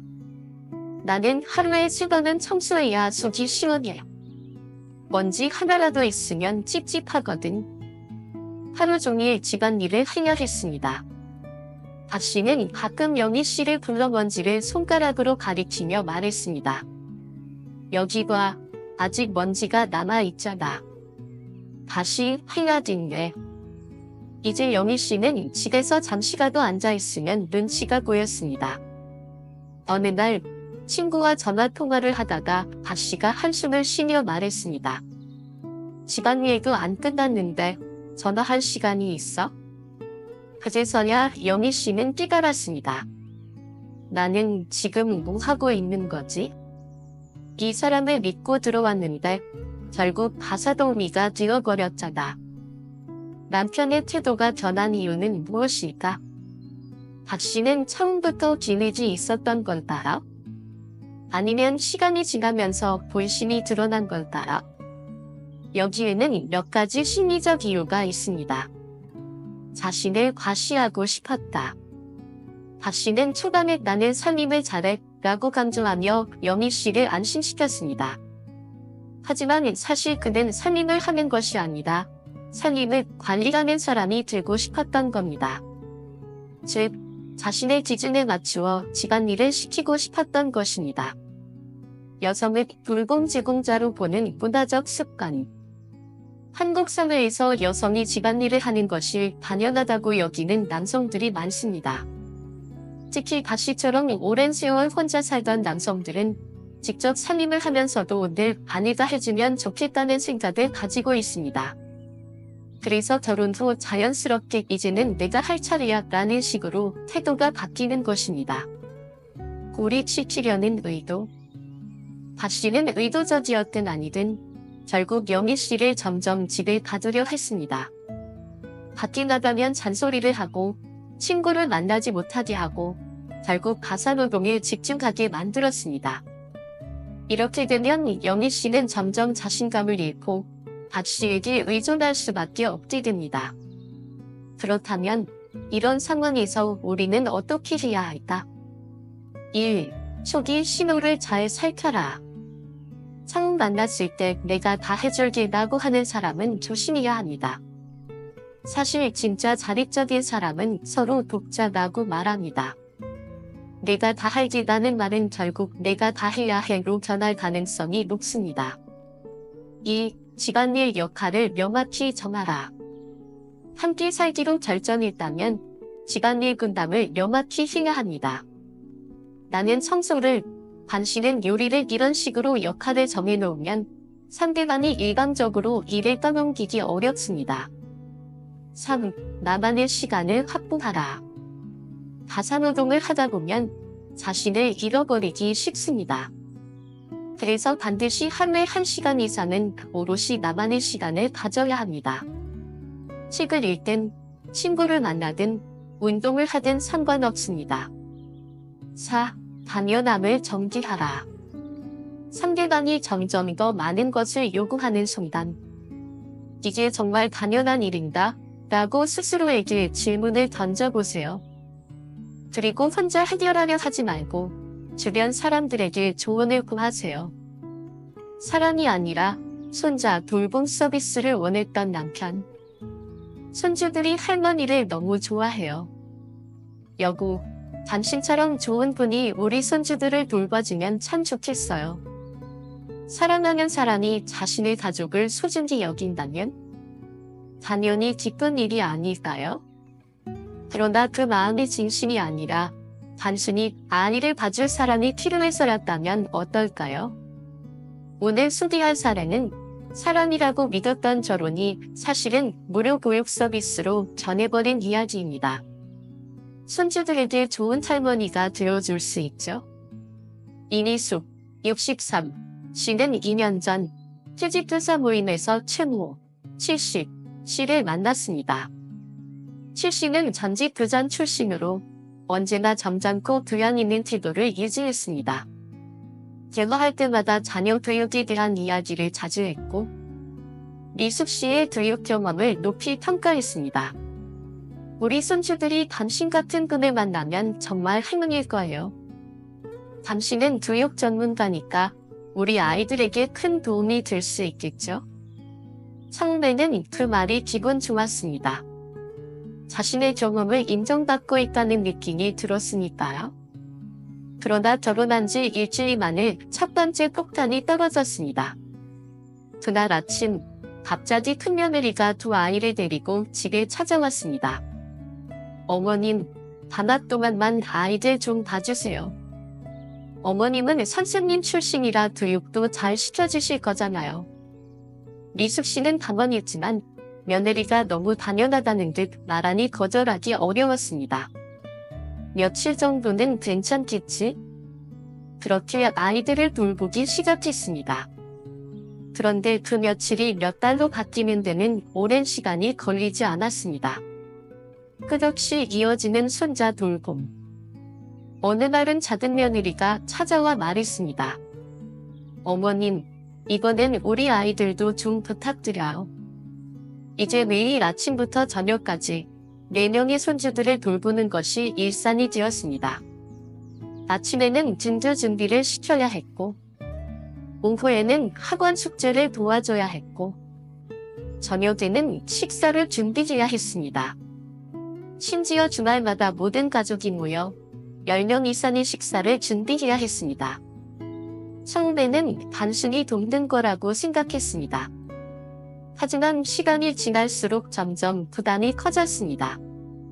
더 심각한 문제는 아무도 미숙 씨의 노고를 인정하지 않았다는 것이었습니다. 하루 종일 손주들을 돌보느라 허리가 아프고 피곤해도 남편은 이렇게 말했습니다. 여보, 당신이 없었으면 우리 가족이 이렇게 행복할 수 있었을까? 당신 덕분에 손주들이 잘 크고 있어. 얼마나 보람 있는 일이다. 보람? 이건 보람이 아니라 희생이었다. 그러던 어느 날 감기에 걸려 몸을 가누기 힘든 날이 있었습니다. 그런데도 며느리는 아이들을 들여다 놓고 갔습니다. 어머님, 저도 일이 있어서요. 오늘 하루만 부탁드려요. 그 순간 깨달았습니다. 이들은 자신의 가족의 일원이 아니라 그저 무료 아이 돌보미로 보고 있었다는 사실을. 왜 이런 일이 벌어졌을까? 도대체 어떻게 된 걸까요? 왜 사랑으로 시작된 결혼이 이렇게 변해버린 걸까요? 시어머니가 아니라 가족을 위한 도구로 여겼기 때문. 칠씨의 가족은 처음부터 미숙 씨를 진짜 가족으로 받아들이지 않았습니다. 그들에게 미숙 씨는 아버지의 아내가 아니라 아이들을 돌봐줄 필요한 사람이었습니다. 남편이 문제의 본질을 모른 척했기 때문. 칠씨는 처음에는 미숙 씨를 칭찬하고 위로했지만 사실 그는 모든 상황을 알면서도 방관하고 있었습니다. 왜냐하면 미숙 씨가 손주들을 돌보면 자신도 편해졌으니까요. 가족을 위해 희생하는 것이 미덕이라는 생각 때문. 한국 사회에서는 여성이 가족을 위해 헌신하는 것이 당연하다고 여겨지는 경우가 많습니다. 특히 나이가 들수록 자식과 손주들을 위해 희생하는 것이 행복이라는 말을 자주 듣게 됩니다. 하지만 희생이 행복이 되는 것은 아닙니다. 그렇다면 우리는 어떻게 해야 할까? 1. 당연한 희생을 거부하라. 가족을 위해서니까 라는 말에 휘둘리지 마시라. 내가 원하지 않는 일이라면 정중하게 거절할 수 있어야 합니다. 2. 나의 시간을 확보하라.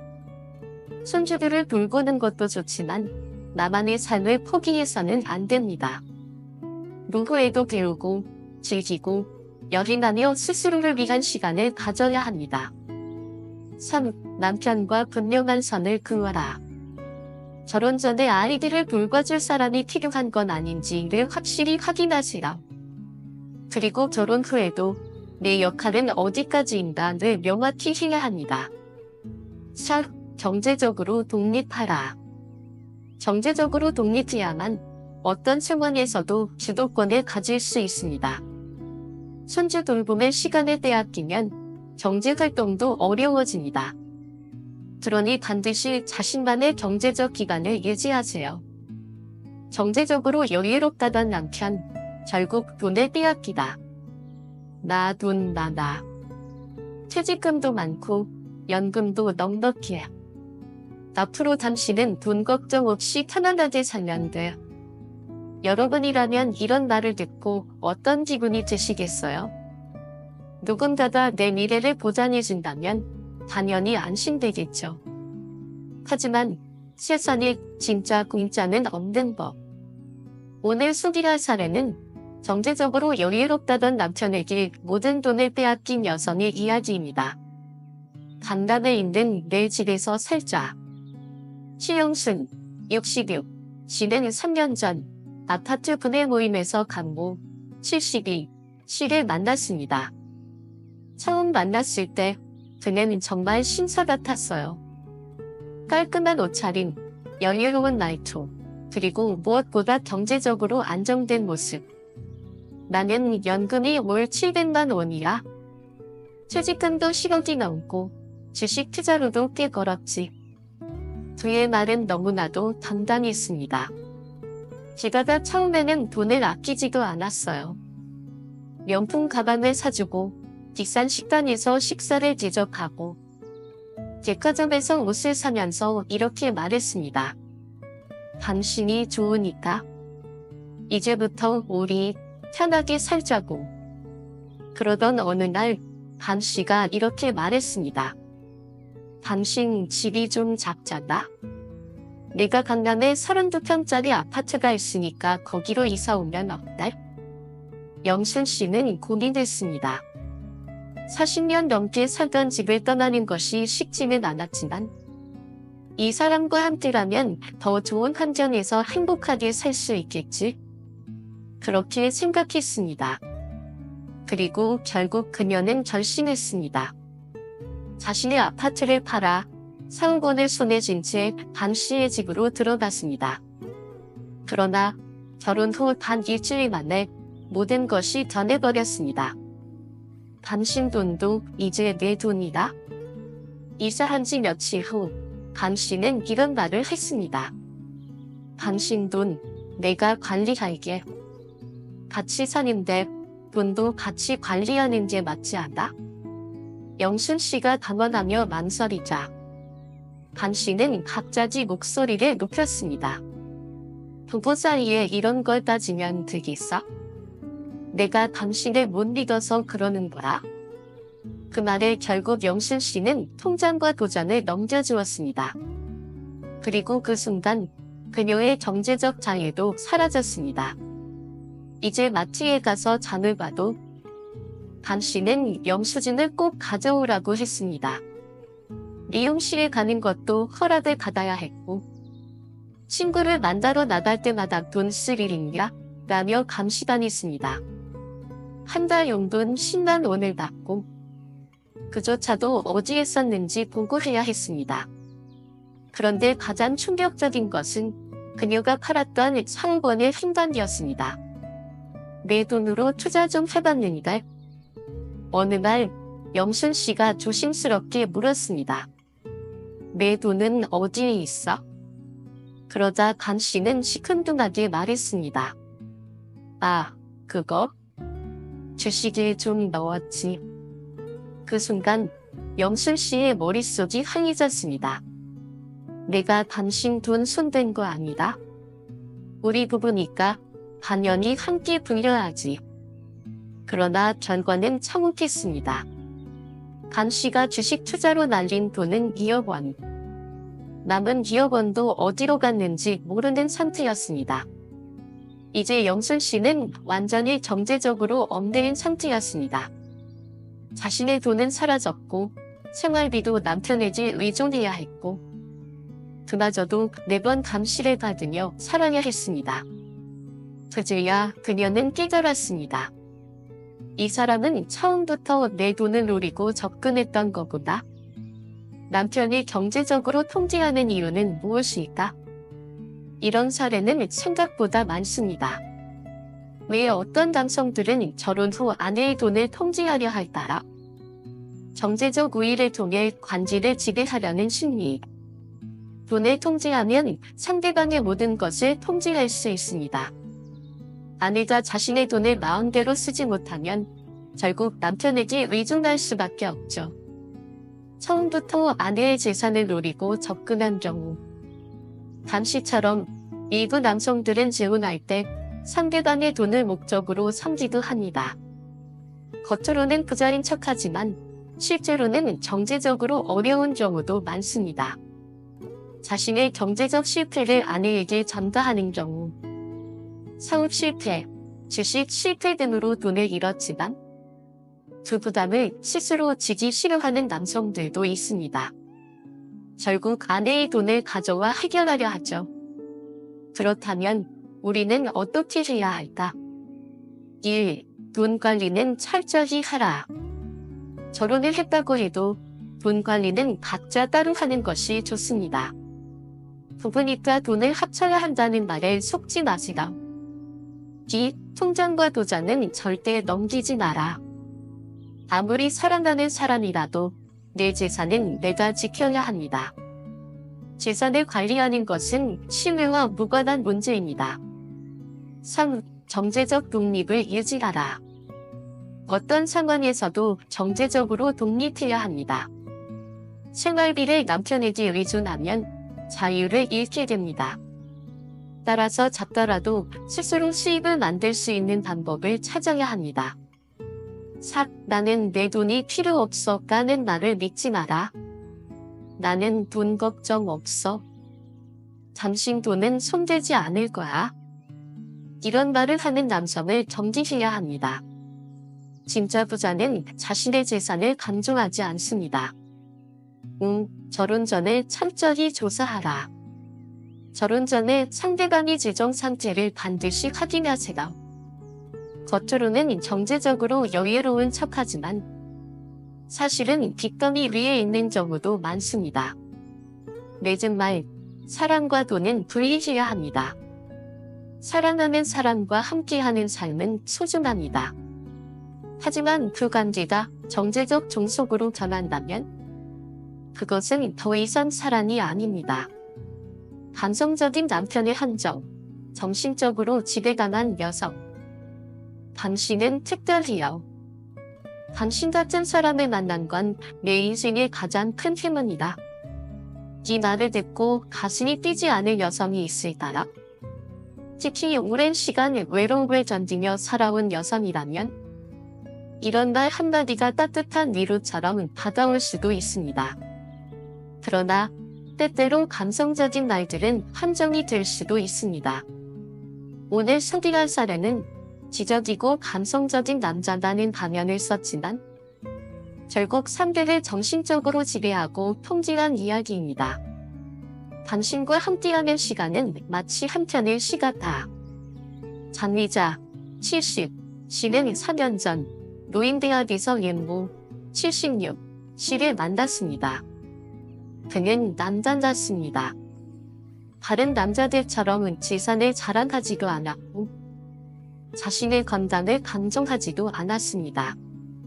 대신 그는 말 한마디 한마디가 참 부드럽고 감성적이었습니다. 나는 평생 시를 쓰고 그림을 그리며 살았어. 당신 같은 사람을 만나니 내 시가 더 아름다워질 것 같아. 그의 말에는 철학이 담겨 있었습니다. 그리고 무엇보다 리자 씨의 존재를 소중하게 여기는 것 같았습니다. 그는 매일 밤 시를 낭송해 주었고 함께 미술관을 다니며 예술과 예술에 대해 이야기했습니다. 리자 씨는 처음으로 내가 정말 특별한 사람이라는 느낌을 받았습니다.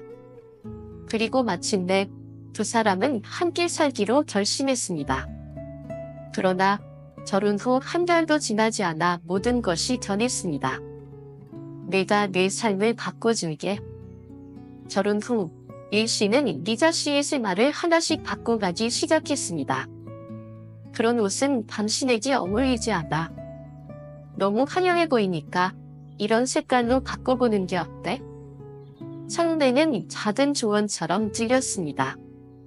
하지만 점점 더 많은 것들이 바뀌어 갔습니다. 어느 날은 이렇게 말했습니다.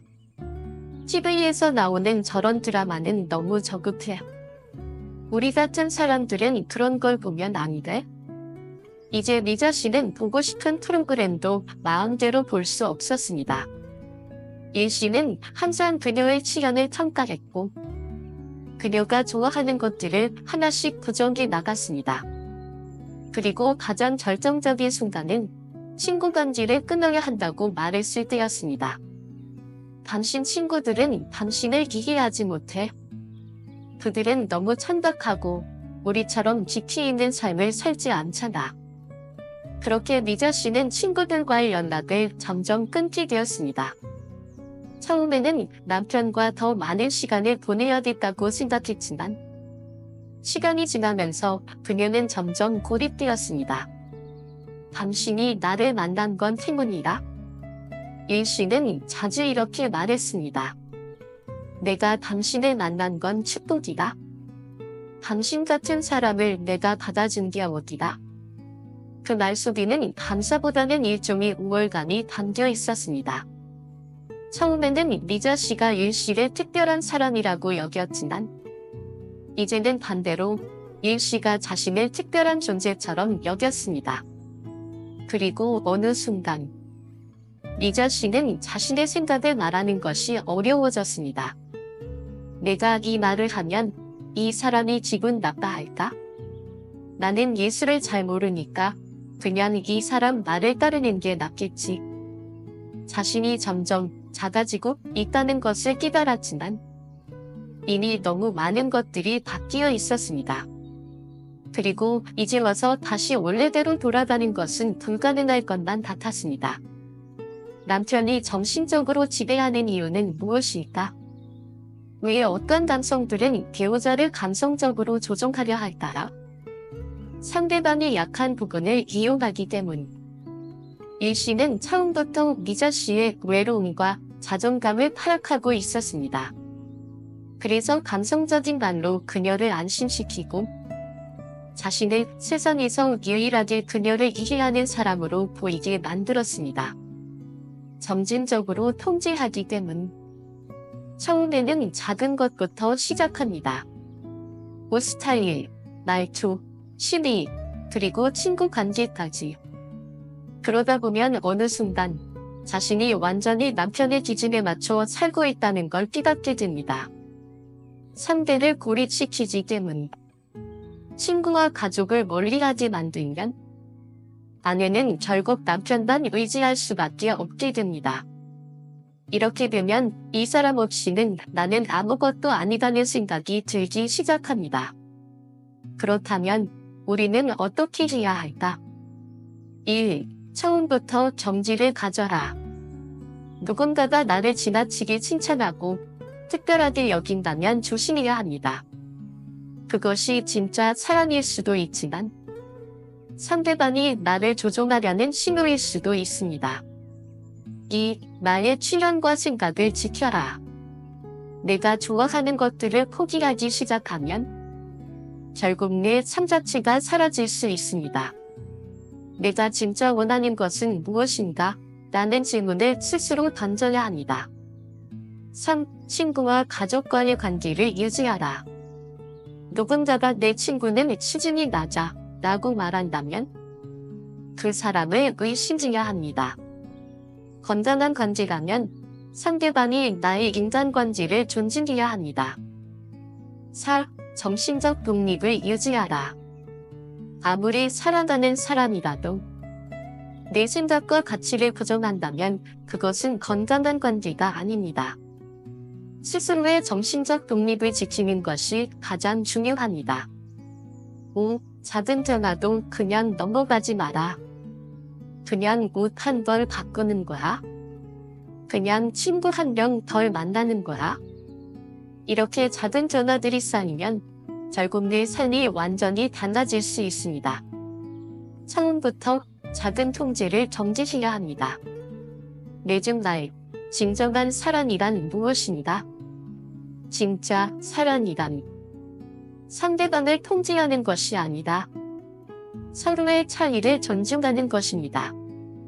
내가 이 사람 없이는 살 수 없다는 생각이 들 때 두 관계가 정말 건강한지 다시 한번 점검해야 합니다. 여러분은 어떻게 생각하시나요? 혹시 비슷한 경험이 있거나 주변에서 이런 사례를 본 적이 있나요? 이 글을 읽고 느낀 점을 댓글로 남겨주세요. 여러분의 건강하고 행복한 노년을 진심으로 응원합니다.